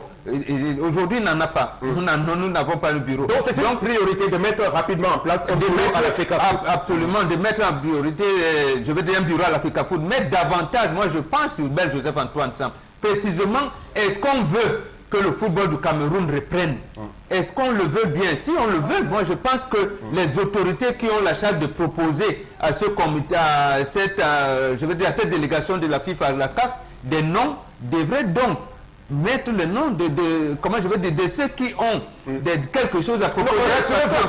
Antoine Bell, on sait souvent aller le chercher lorsque ça devient très sérieux. Par exemple, lors du forum du football, il était en première ligne au palais des congrès. Vous étiez là. Oui, même récemment, c'est lui, parce qu'il faut le dire, c'est lui qui a refait les tests sur le football professionnel au Cameroun. Parce que les tests étaient bloqués, le général Semengue disait, moi je peux apporter de l'argent. Mais maintenant, comment encadrer ces textes? C'est Joseph-Antoine Bell qui a présenté la mouture qui est militaire. On a compris, on verra.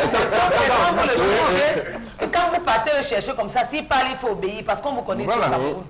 Qu'est-ce que mon père devient? Papa Akono, Jean-Paul Akono. Voilà, il est établi.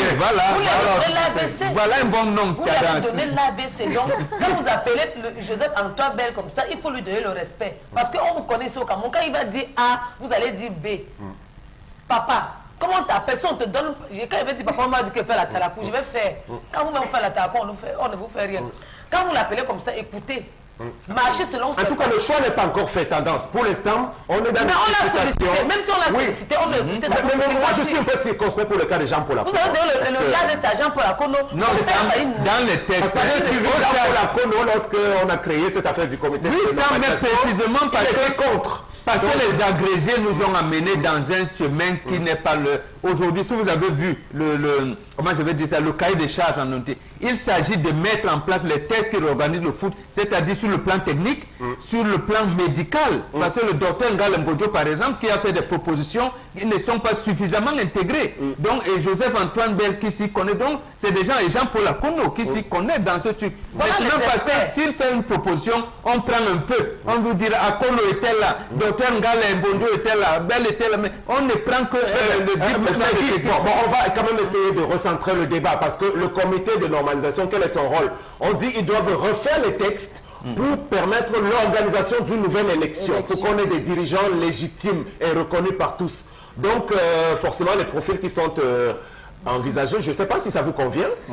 Les profils qui sont proposés, franchement...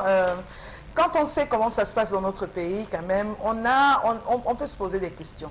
On peut se poser des questions. Mais bon, le profil, selon moi, qui est idéal, serait déjà d'office quelqu'un qui a... Ancien footballeur? Oui, un ancien footballeur, quelqu'un qui s'imprègne, qui est vraiment imprégné de la chose, voilà. Et quelqu'un qui aura le courage de pouvoir dire non aux diverses manipulations. Voilà. Parce que ça ne sert à rien de changer si la personne qu'on va élire aura les mains liées. Ça ne sert à rien. Donc, vous voyez qui alors? Sortez un nom. Pourquoi pas peut-être Jean-Pierre Sadi qui est chez vous dans le BAM? Bon, ça n'a rien à voir qu'il soit chez moi dans le BAM. Ça n'a rien à voir. Donc, il faut vraiment quelqu'un qui a un charisme, qui est un peu même insolent parce qu'ils le font généralement, c'est-à-dire pouvoir dire non quand ça ne marche pas. Mais si on nous met un autre pantin là, franchement, ce sera rebelote et puis voilà. On veut quelqu'un qui doit prendre une décision et appliquer et qu'on doit l'écouter. Pas celui qui va prendre une décision devant vous, après ils vont aller se trouver au Snaka, ils vont boire une bière. On va que je change. Parce que même... Bon, c'est vrai que je pencherai pour Belle aussi, mais depuis quelque temps, quand même, ses positions me rendent sceptique. Bon, oui, pour déjà que la consultation est faite par un cabinet noir, sous-tendu par les ministères, cette personne aura les mains liées d'office. On avait dit que l'État ne devrait pas se mêler, de la Constitution, le politique ne devrait pas se mêler de la Constitution de ce comité de normalisation, ce qui n'est pas le cas. Donc, dès qu'il y a un cabinet noir, lorsqu'il y a convocation, consultation dans le secret, proposition dans le secret, vous vous rendez compte que ces personnes ne seront pas libres. Moi, je préfère, et je le dis vraiment toute âme et conscience, qu'on prenne un non-aime. Quelqu'un qui n'est pas habitué à toutes ces batailles, qu'on prenne un non-aime, qu'on le positionne comme président et on prend les spécialistes qui ont les compétences techniques, on associe juste pour la rédaction de cela. Moi je propose un iconoclaste du genre Pierre Lebon et Langa. Voilà, c'est un ancien journaliste de sport qui a une certaine poigne, une certaine rigueur d'esprit. Bon, vous voyez pourquoi je l'ai cité. Voilà. Parce que même si on prend un ancien joueur, franchement, ça ne garantit rien. Ouais. Parce qu'il s'agit ici du football camerounais qu'il faudra gérer sans état d'âme. Mais est-ce que, justement, l'ancien joueur... Non, l'ancien joueur ne vient pas pour devenir futur président de la FECAFOOT. L'ancien joueur, c'est une chance qu'ont les anciens footballeurs de faire en sorte que le football camerounais soit sauvé. Et s'ils perdent cette chance-là, vraiment qu'on leur donne, là aujourd'hui, donc ils doivent seulement mettre les garanties pour qu'on mette en place les bases. On va prendre un ancien joueur qui avait le nom avant. On ne peut pas l'ancien joueur qui jouait inaperçu. C'est ça, ce n'est que sa famille qui le connaissait, non? C'est ça. Comment dire qu'il est où? Qu'est-ce qu'il devient? Il est entraîneur quelque part. Je n'entends plus parler de lui. Voilà un ancien joueur. Cyril Makanaki, tu connais? Comment tu as su? Je vais vous citer qu'il sait qui c'est. Samuel Eto'o. Comme ambassadeur. Il est là-dedans. Non, je tape aussi là-dedans. Je vais citer qu'il est dans le cabinet noir. Voilà, William Mandel. Voilà. Les noms m'échappent. J'ai les noms comme ça. Roger Mila.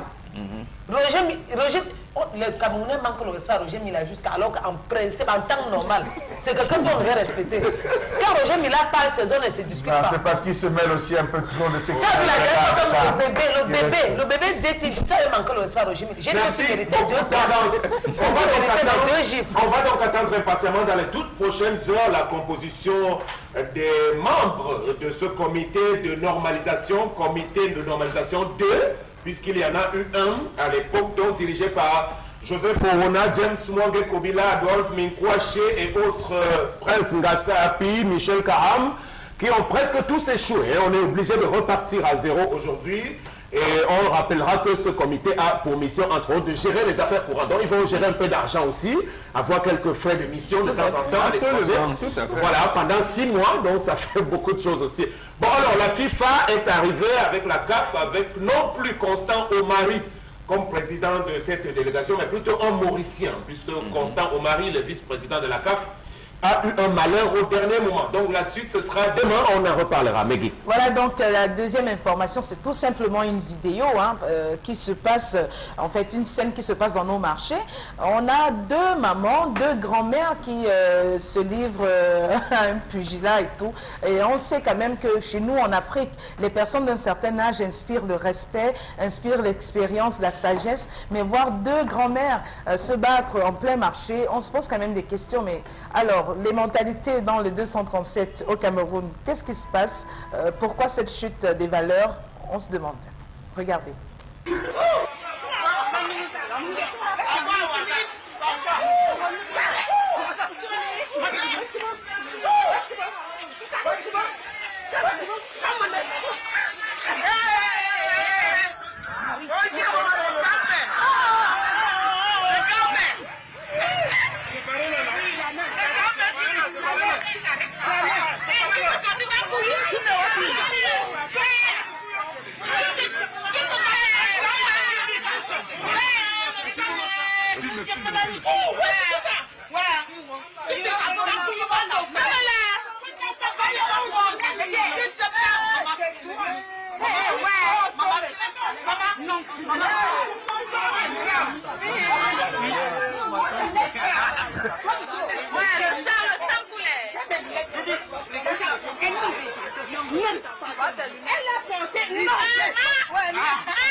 ils ont bien versé. C'est cocasse, hein. Tu sais que ça devait être à Bangswa ou à Bouddha.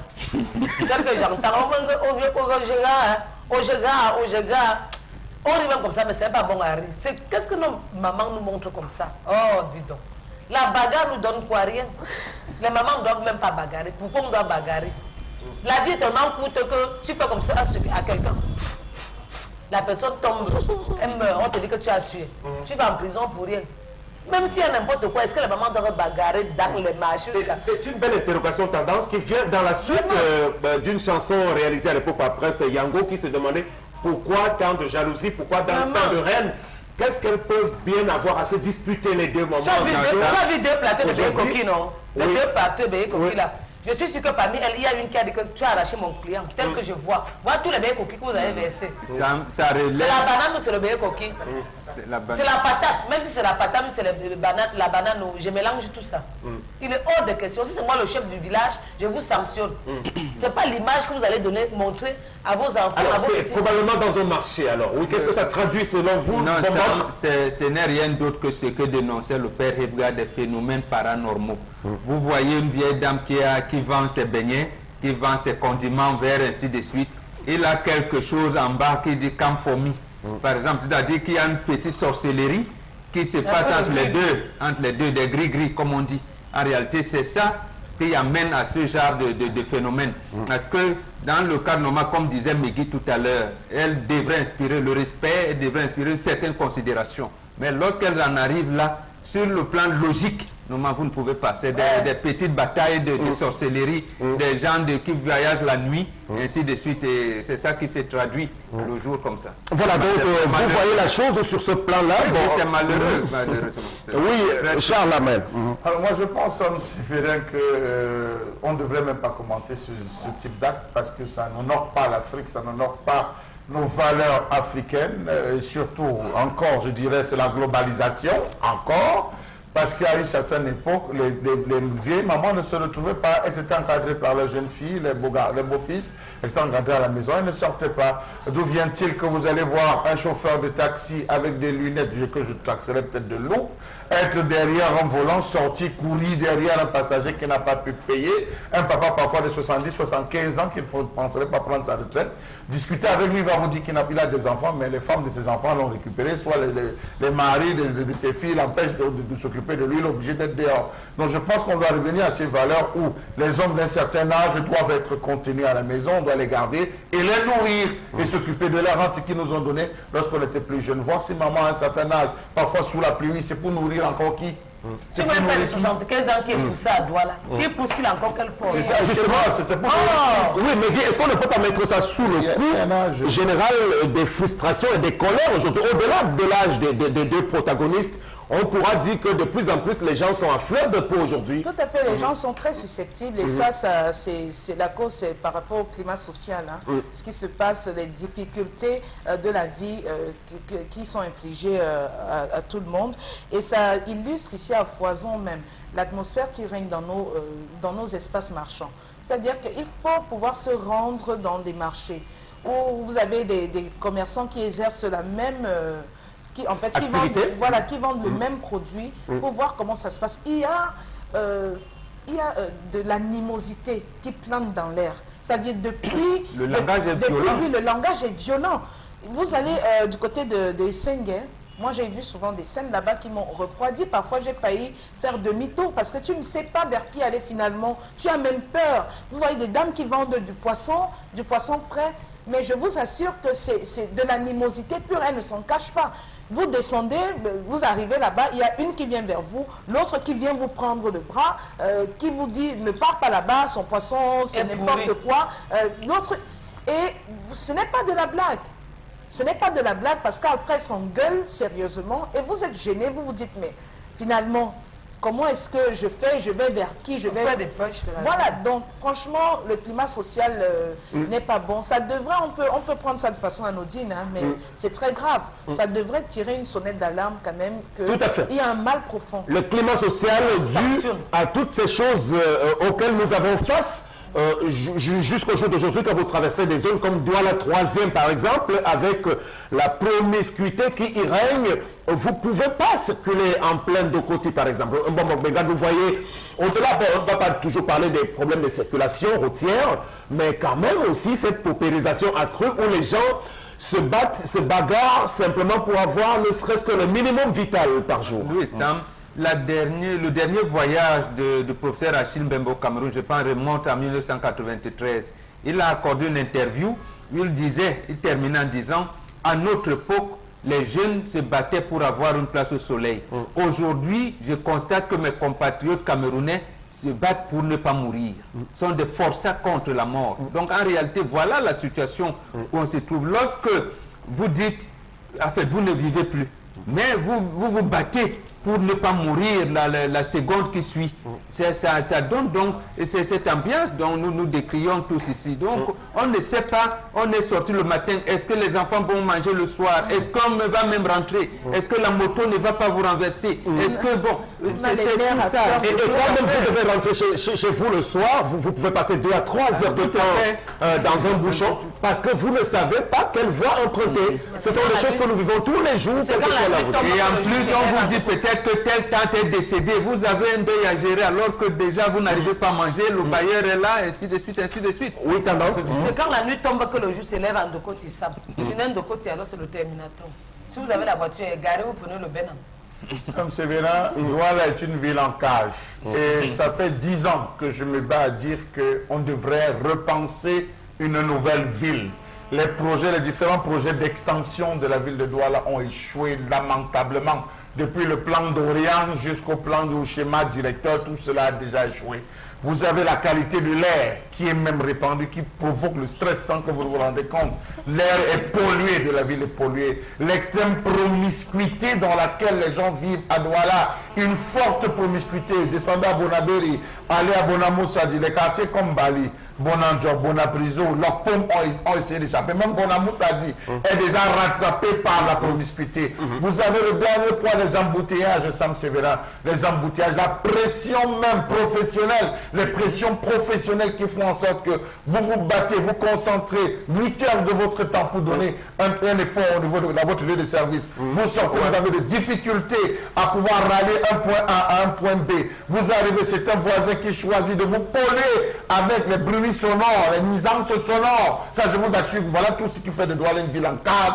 Il faut véritablement qu'on y repense. Tout à fait, je le confirme parce que ce sont des choses que nous vivons au quotidien. D'ailleurs, ce week-end, nous avons dû subir les bruits sonores d'un groupe de personnes aux abords de notre immeuble qui faisaient des incantations. Alors, c'était ma première fois d'assister à ça, donc je me suis mis sur la fenêtre et je voyais des gens qui étaient en train de faire des cérémonies, je ne sais pas trop d'invocation de quoi, de quel esprit. Des choses comme ça peuvent traduire des réactions comme celles qu'on a vues tout à l'heure de la part de cette dame-là, toutes ces choses qui nous entourent, l'environnement délétère qui est donc source de tensions et ça peut déchaîner des bagarres, y compris même auprès des personnes âgées. Merci beaucoup. C'était la revue des réseaux sociaux. Merci Sam Sévérin. Et la suite, c'est avec interpellation.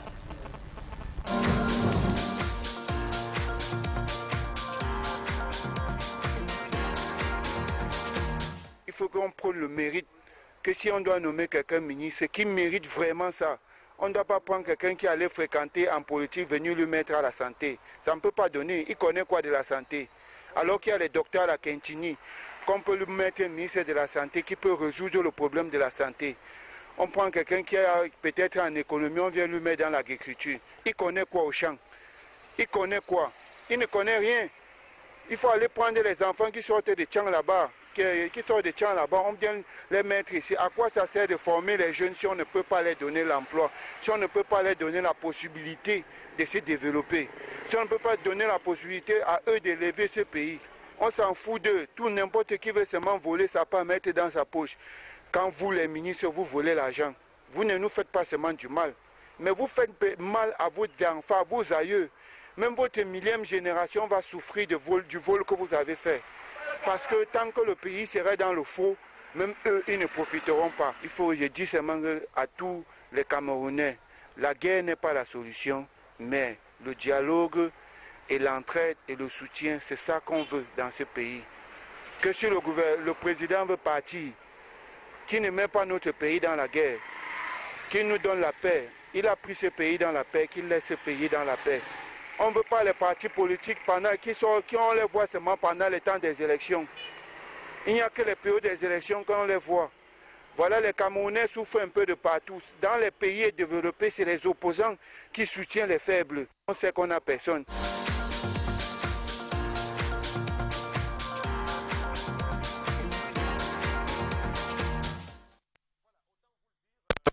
Ce jeune compatriote a pratiquement tout résumé. Je pense d'ailleurs, on a pu le voir, c'est d'ailleurs un des vrais, il joue aux cartes, mais il maîtrise bien la situation du pays. Ceux qui s'enrichissent, qu'ils se rappellent que même des générations qui arrivent, de leurs enfants et de leurs petits-enfants, vont souffrir de cette malgouvernance qu'ils vont laisser finalement. C'est lui qui a parlé là, c'est un boy. Quand tu regardes ses lèvres, tu sens que c'est un gars qui go au ghetto. Voilà. Mais sur ce qu'il a dit, oui. Non, c'est ce qu'il a dit. Il m'a énervé en disant que si mon père veut partir, il ne laisse pas le pays dans la guerre. Il a fait quelle guerre? Jusqu'à présent, votre qui met la paix, c'est vous-même, nous les Camerounais, qui voulons détruire notre pays.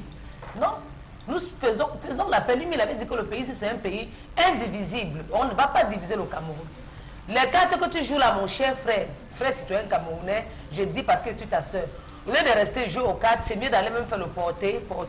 Ça te donne un peu les jetons. Et le soir, tu essaies de nourrir ta petite famille. Les cartes, on joue les cartes là, c'est tout sur les mêmes places où on détruit les gens, où on poignarde les gens. On va vous filer tous les gars qui jouent les cartes dans les quartiers là. Parce que vous avez où vous jouez aux cartes, après c'est le couteau qui sort. On va vous rafler, vous allez sortir, partir pour le poteau. Très bien. Bon, sur le contenu des propos tenus par notre compatriote. Non, je n'ai pas grand-chose à redire, sauf sur un point. Non, lorsqu'on dirige un projet politique, on n'est pas obligé d'être médecin pour diriger, être ministère de la Santé publique. On n'est pas obligé d'être administrateur civil pour prendre le MINAC ou quoi que ce soit. Non, là, c'est des enjeux politiques. C'est pourquoi on dit que l'administration doit être objective. C'est-à-dire que les techniciens de l'administration sont là pour étudier les dossiers. Le ministre Debré, qui a opéré Mitterrand à l'hôpital Cochin, était ministre de l'Intérieur. Et Bernard Kouchner était médecin, ministre des Relations extérieures. Donc, vous pouvez avoir votre, formation professionnelle. Maintenant, est-ce que vous retenez quelque chose de pertinent dans ce qu'il a dit? Oui, absolument, absolument. Sur le reste, d'abord, sur le pays qui doit être en paix, et même pour, l'orientation globale qu'il donne au gouvernement, c'est-à-dire il faut penser que hier, le fils de Mitterrand, il a été même emprisonné, précisément parce qu'on l'appelait fils de papa. Papa a dit que pour entrer dans les combines avec beaucoup de ministres et de chefs d'État africains, il s'est retrouvé là où il est. Et finalement, il est sorti même du champ politique. Donc que nos dirigeants aujourd'hui sachent qu'ils peuvent bien mettre leur neveu et tout, demain ça peut retourner contre eux. Alors, Megui, il a évoqué également la question des opposants, parce qu'il estime que lorsque ça ne marche pas, ce sont les opposants qui doivent sauver le peuple, mais ceux-ci semblent avoir disparu. Ben oui, on a un problème aussi avec certains de nos opposants. Je ne voudrais pas tous les mettre dans le même sac, parce qu'il y en a quelques-uns qui, même si ce n'est pas tout à fait parfait, ou voilà, qui se démarquent un peu. Mais on a un problème général avec les opposants.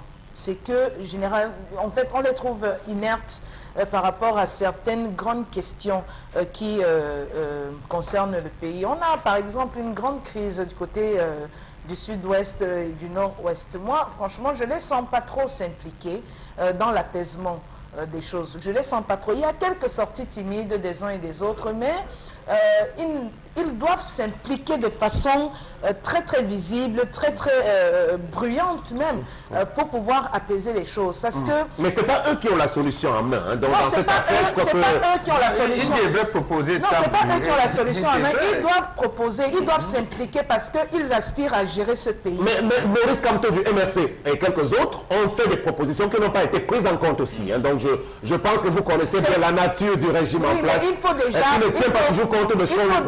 Il faut déjà proposer. Il faut déjà proposer parce que ce qu'on remarque quand même, c'est que généralement, quand il y a des situations qui mettent le gouvernement à mal, ils ne réagissent pas. ils ont un silence complice, c'est-à-dire que ça veut dire démerdez-vous, c'est bien que vous soyez mis en difficulté. Mais quand c'est des problèmes qui peut-être visent à valoriser le gouvernement, naturellement ils sortent. Mais ça, on peut dire que c'est le jeu politique, c'est comme ça que ça devrait se passer, c'est le jeu politique. Mais quand il y va de l'intérêt de toute une nation, des Camerounais, il faut pouvoir faire le distinguo et mettre les intérêts politiques à côté pour le bien de la nation. C'est-à-dire, moi je trouve que oui, il ne s'implique pas. Également, il a dit quelque chose de compatriote, que les personnes qui sont aujourd'hui aux affaires et qui pensent qu'elles gèrent mal et que c'est les autres qui vont en subir les conséquences, qu'elles se détrompent. Quand par exemple, vous ne mettez pas de plateau technique dans les hôpitaux, un plateau technique adéquat, demain, la maladie ne prévient pas. Vous pouvez avoir beaucoup d'argent, mais il faut qu'on vous suive là immédiatement. C'est-à-dire que le temps d'un vol est largement suffisant pour mettre votre capital vital en péril. Vous allez subir les conséquences. Et là, vous comprendrez qu'il faut qu'il y ait un plateau technique. Quand vous avez des routes qui ne sont pas faites, est-ce que l'accident choisi? On a eu justement des responsables de ce pays qui ont péri sur ces routes-là. Oui, Charles Ahmed. Alors, je vais m'inscrire quelque peu en faux par rapport à ce qu'a dit Mbombo tout à l'heure. Je pense qu'aujourd'hui, le diable, on ne réussit pas à combattre le diable parce qu'on le connaît mal. Et ce qu'il se passe, se pavane pour parler du diable, ne maîtrise rien. Sam Sévérin, si vous ne connaissez pas quelque chose, vous ne pouvez pas la défendre. Il faudrait bien passer par un hôpital, avoir été médecin, être sur le terrain, avoir géré un centre médical pour pouvoir se retrouver à un hôpital, pour se retrouver à la tête d'un département ministériel parce que vous maîtrisez les réalités. La preuve aujourd'hui, on se rend donc compte que parce que s'étant rendu compte que tous ces ministres ne maîtrisent rien, parce que parachutés là, les conseillers techniques, on les trompe parce qu'ils savent. C'est la résultante très simple, on les trompe. Comment on devait avoir des techniciens à la tête de ces différents départements? Je suis d'accord, peut-être dans le cas français, parce que la machine est bien huilée, on ne peut pas commettre des erreurs, c'est très huilé, mais ici chez nous, tout est à refaire, tout est à repenser. Même s'ils croient qu'ils ont fait des avancées, la preuve, l'état des routes nous rappelle que nous n'avons rien fait, l'état des plateaux techniques nous rappelle que malgré les efforts qui sont faits, il n'y a aucune avancée. Donc j'espère qu'on disait, par exemple, à la tête des travaux publics, un ingénieur. Un ingénieur, qui m'ont formé, de la trempe de Patrick Ambassala, par exemple. C'était bon, par exemple, lui, c'était dans la douane. Je dis de la trempe. Je dis de la trempe, de la trempe, parce que lui, il est arrivé, je peux vous assurer qu'il a fait à un moment donné des séminaires, je peux vous dire, parce que j'ai fouillé un peu dans son diplôme, il a fait des séminaires pour essayer de s'imprégner. C'est ce dont on a besoin. Moi, je ne vois pas tous ces ministres qu'on met essayer d'aller à l'école de l'apprentissage. Il faut qu'ils aillent apprendre. Il y a eu les médecins au ministère de la Santé publique et l'ordre de médecins vous dit que ça s'est mal porté. Avec le professeur BD, Monet Kossor, Anoumangou, ils ont été successifs là des médecins et ça s'est mal porté. Malheureusement. Ok, très bien. Bon, ce serait bien aussi que peut-être à la communication, on a eu Henri Bandelo à l'époque aussi. Voilà. Qui était...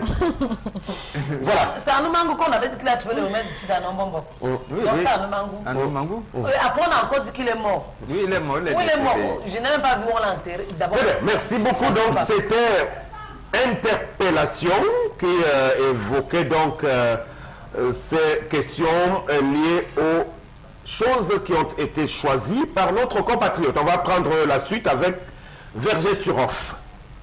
Dire-vous que le 41% de la population est préoccupée par les vergetures. Heureusement, il y a Vergituroff. Votre crème anti-vergetures fabriquée à base de plantes et de fibres naturelles. Vergituroff favorise la régénération cellulaire, stimule la production du collagène qui restaure l'élasticité de votre peau. Et en plus, les résultats sont visibles dès le 7e jour. Avec Vergituroff, vous ne cacherez plus jamais votre belle peau. Vergituroff repart et protège. Vergituroff, le miracle du cosmétique.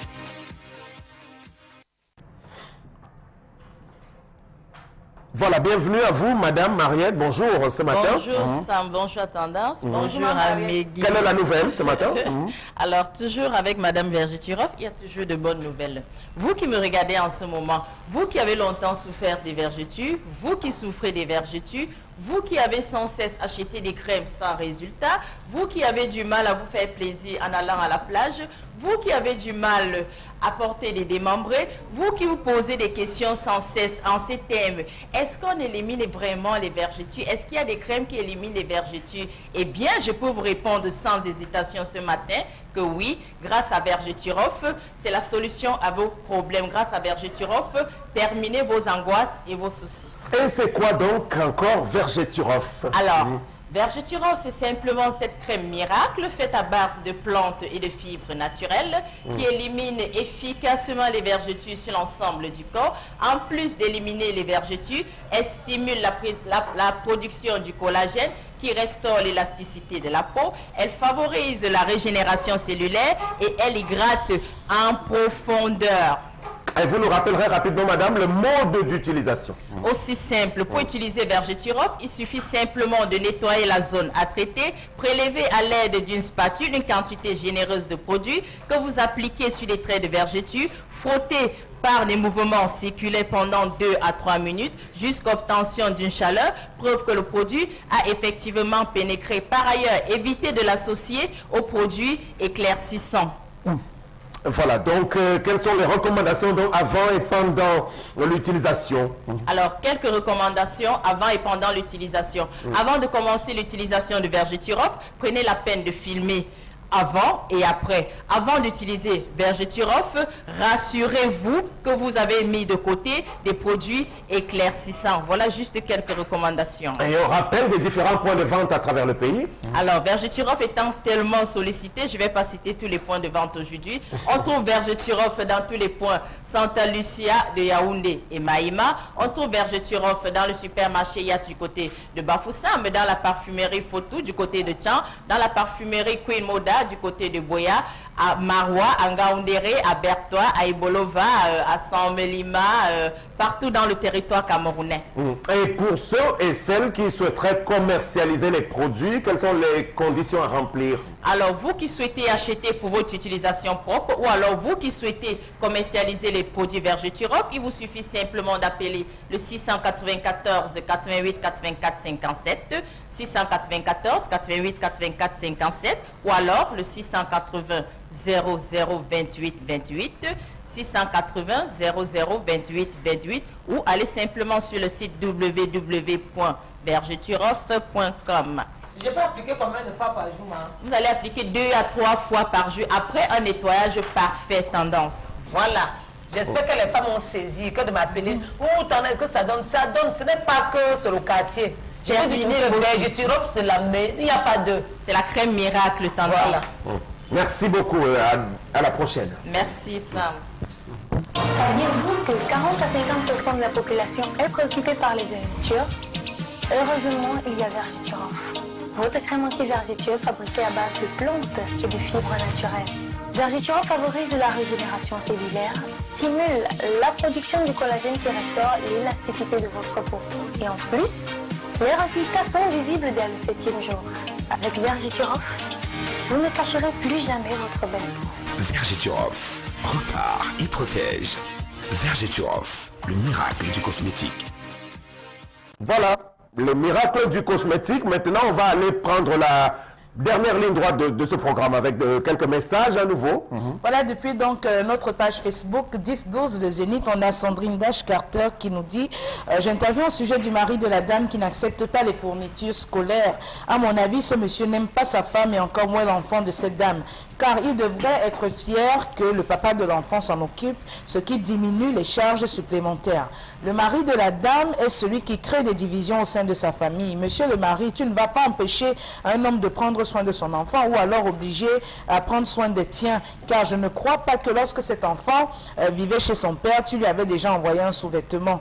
Ta femme veut être avec son fils, tu dois le prendre comme ton propre enfant. Si tu n'as pas encore acheté les fournitures à tes enfants jusqu'aujourd'hui, cela signifie quelque part que tu es irresponsable. Alors tu ne vas pas contraindre ce monsieur à te suivre dans cette voie. Ça, c'est un drôle de langage, ça. Voilà, Yankee Olivier, l'interpellateur a vu juste, les détourneurs font plutôt du tort à leurs ascendants collatéraux. collatéraux et descendants. Tous les pilleurs, tous les fruits de leur pillage seront un jour saisis et reversés au trésor public et ils finiront comme les enfants de Bokassa. Merci beaucoup. On va de ce pas aller prendre notre partenaire pour le compte de la rentrée scolaire facile et moins chère avec la librairie papeterie bureautique bilingue ECAF. Rentrée scolaire facile et moins chère à la librairie papeterie bilingue ECAF. Depuis plus de 30 ans, ECAF offre le meilleur des fournitures scolaires et matériel de bureau à des prix défiant toute concurrence. Venez vous approvisionner en cahiers calligraphes, stylo Schneider, sacs et cartables scolaires, livres-programmes en français et en anglais et bien d'autres fournitures. Pour vos achats de qualité à moindre coût, ne cherchez plus. Une seule adresse, la librairie ECAF, importateur exclusif des cahiers calligraphes et importateur agréé des stylos Schneider. J'ai vu mon rêve. La librairie ECAF est située à Aquar, face Hôtel Douala-Bar. Téléphone 677 56 56 93 699 74 10 51. Vous allez encore sourire avec ECAF. Librairie ECAF, le partenaire idéal d'une rentrée scolaire moins chère. Et pour plus de détails, pour en parler ce matin avec nous, monsieur Constilamine, bonjour. Oui, bonjour Sam Sévéran, bonjour à nos millions de téléspectateurs ce matin qui reçoivent encore sur les antennes d'Equilance Télévision le concept Salaka et pour parler aujourd'hui de la dernière ligne droite de la rentrée scolaire pour tous les parents retardataires qui n'ont pas eu le temps ou alors qui n'ont pas eu l'argent d'acheter les fournitures scolaires la semaine dernière ou alors en début de semaine. Vous aviez encore jusqu'à la fin de ce mois pour vous ravitailler dans de très bonnes conditions du côté bien sûr de la librairie papeterie bilingue et CAF qui est située bien sûr en plein cœur de Douala, en face de l'hôtel Douala-Bar et qui est ouverte tous les jours de lundi à dimanche à partir de 8h00. Alors ce matin, chers parents, il y a de la qualité, il y a des prix, il y a bien sûr pas mal de bonus à l'endroit de tous nos clients qui vont donc se rendre du côté bien sûr de la librairie papeterie bilingue et CAF. Nous allons commencer tout de suite par la vente des cahiers et quand on parle bien sûr des cahiers aujourd'hui, il faut le rappeler, on parle bien sûr des cahiers calligraphes. Ah ben oui, ces cahiers de très bonne qualité, ces cahiers qui sont donc dotés d'une couverture solide, des lignes claires, sans images. C'est le seul cahier qui donne bien sûr l'envie à l'élève d'écrire à l'école. Alors vous les avez donc du côté bien sûr des CAF à des prix défiant toute concurrence, tout en vous rappelant que ECAF est la librairie qui représente et qui distribue exclusivement les cahiers calligraphes au Cameroun et en zone CEMAC. Ça peut donc se remarquer à travers le nom ECAF sur les différents cahiers calligraphes. Alors tout de suite, nous allons commencer par la pagination de 100 pages. Alors vous avez un lot de 10 cahiers calligraphes de 100 pages.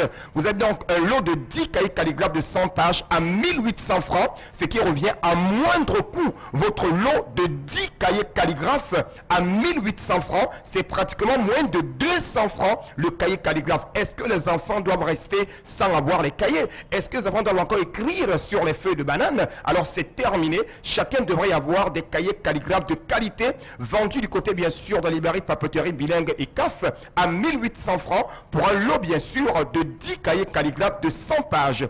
On a également bien sûr les lots de 200 pages des cahiers calligraphes. Alors tout de suite vous avez un lot de 5 cahiers calligraphes de 200 pages à 1750 francs. Les numéros de téléphone s'affichent au bas de l'écran. Commencez à appeler dès à présent, que ce soit c'est-à-dire pour les ventes en gros, pour les ventes en détail. C'est l'occasion plus que jamais d'appeler quel qu'en soit vous êtes, à Kumba, à Tiko, à Boya, à Yaoundé, à Garoua et même hors du Cameroun, achetez des cahiers calligraphes et revendez-les avec bien sûr la librairie papeterie bilingue et CAF.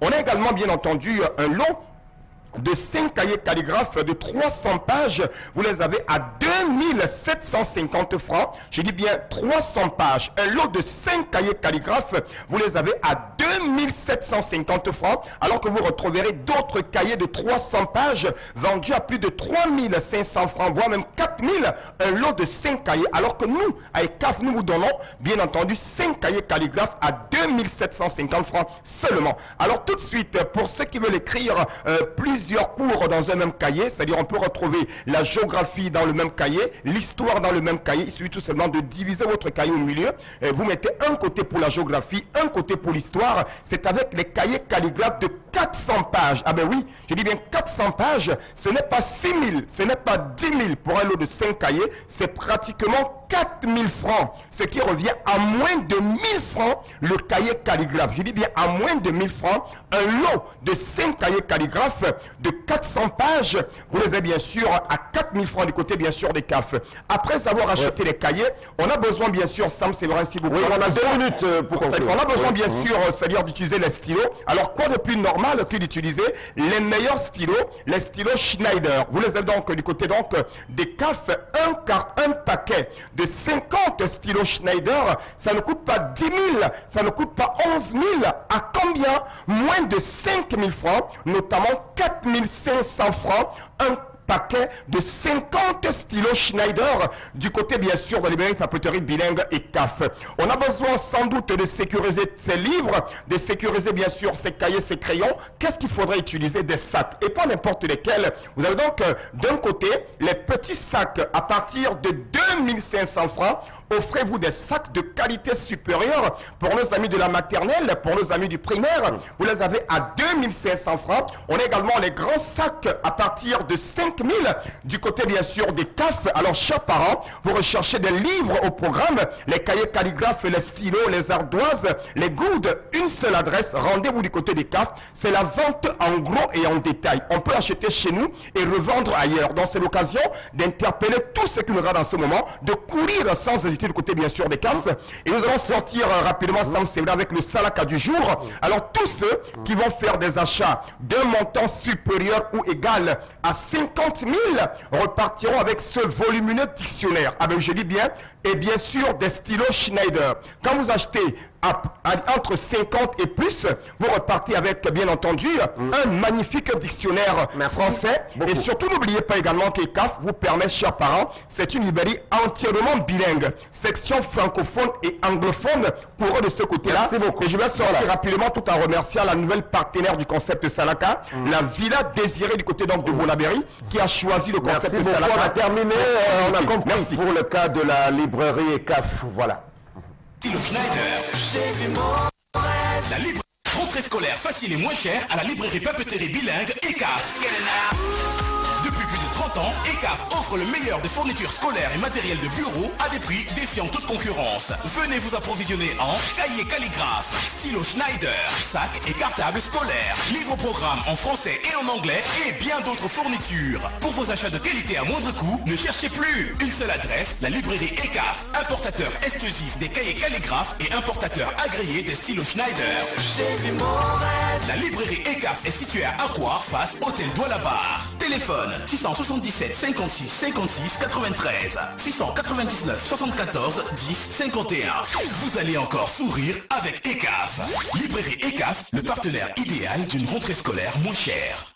Au nom de la liberté de critiquer, hier à Douala, sur les chantiers de la CAN 2019, une délégation de responsables avec en première ligne le gouverneur de la région, Samuel Dieudonné Ivara Dibois, principalement aussi de Japoma, pour faire le constat de ce que les travaux avancent normalement à peu près. Et l'assurance apportée donc par le chef de chantier pour nous dire ceci que ces travaux seront bel et bien livrés à la date de septembre 2018. On a toujours entendu cela en matière de livraison des grands chantiers au Cameroun, oubliant que ces délais ne sont jamais vraiment tenus, même lorsque ceci est de la bouche même du ministre Nganou Djoumessi. Voilà. On va donc espérer que dans l'hypothèse même où la CAF nous maintient l'attribution de cette canne, qu'il ne s'agit pas simplement de dire qu'on aura le stade Olembe et celui de Japoma, même s'ils arrivent à sortir de terre. Et d'ailleurs, comment on a fait pendant une trentaine d'années pour ne pas avoir le moindre stade digne de ce nom au Cameroun?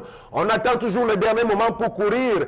Terminons cette critique en disant que pour une canne qui va abriter beaucoup de monde qui vient de l'étranger, ce n'est pas seulement l'affaire des stades, il faut des hôtels dignes de ce nom, il faut des routes, il faut réaménager les draps et le visage que présente aujourd'hui la plupart de ce qui tient lieu de grandes villes au Cameroun n'est pas du tout propice à recevoir du très beau monde qui viendrait de l'étranger. Donc il faut réfléchir à ce niveau-là, puisqu'on est bel et bien champion pour courir en toutes les dernières minutes. Merci beaucoup, c'était le Zénith de ce jour.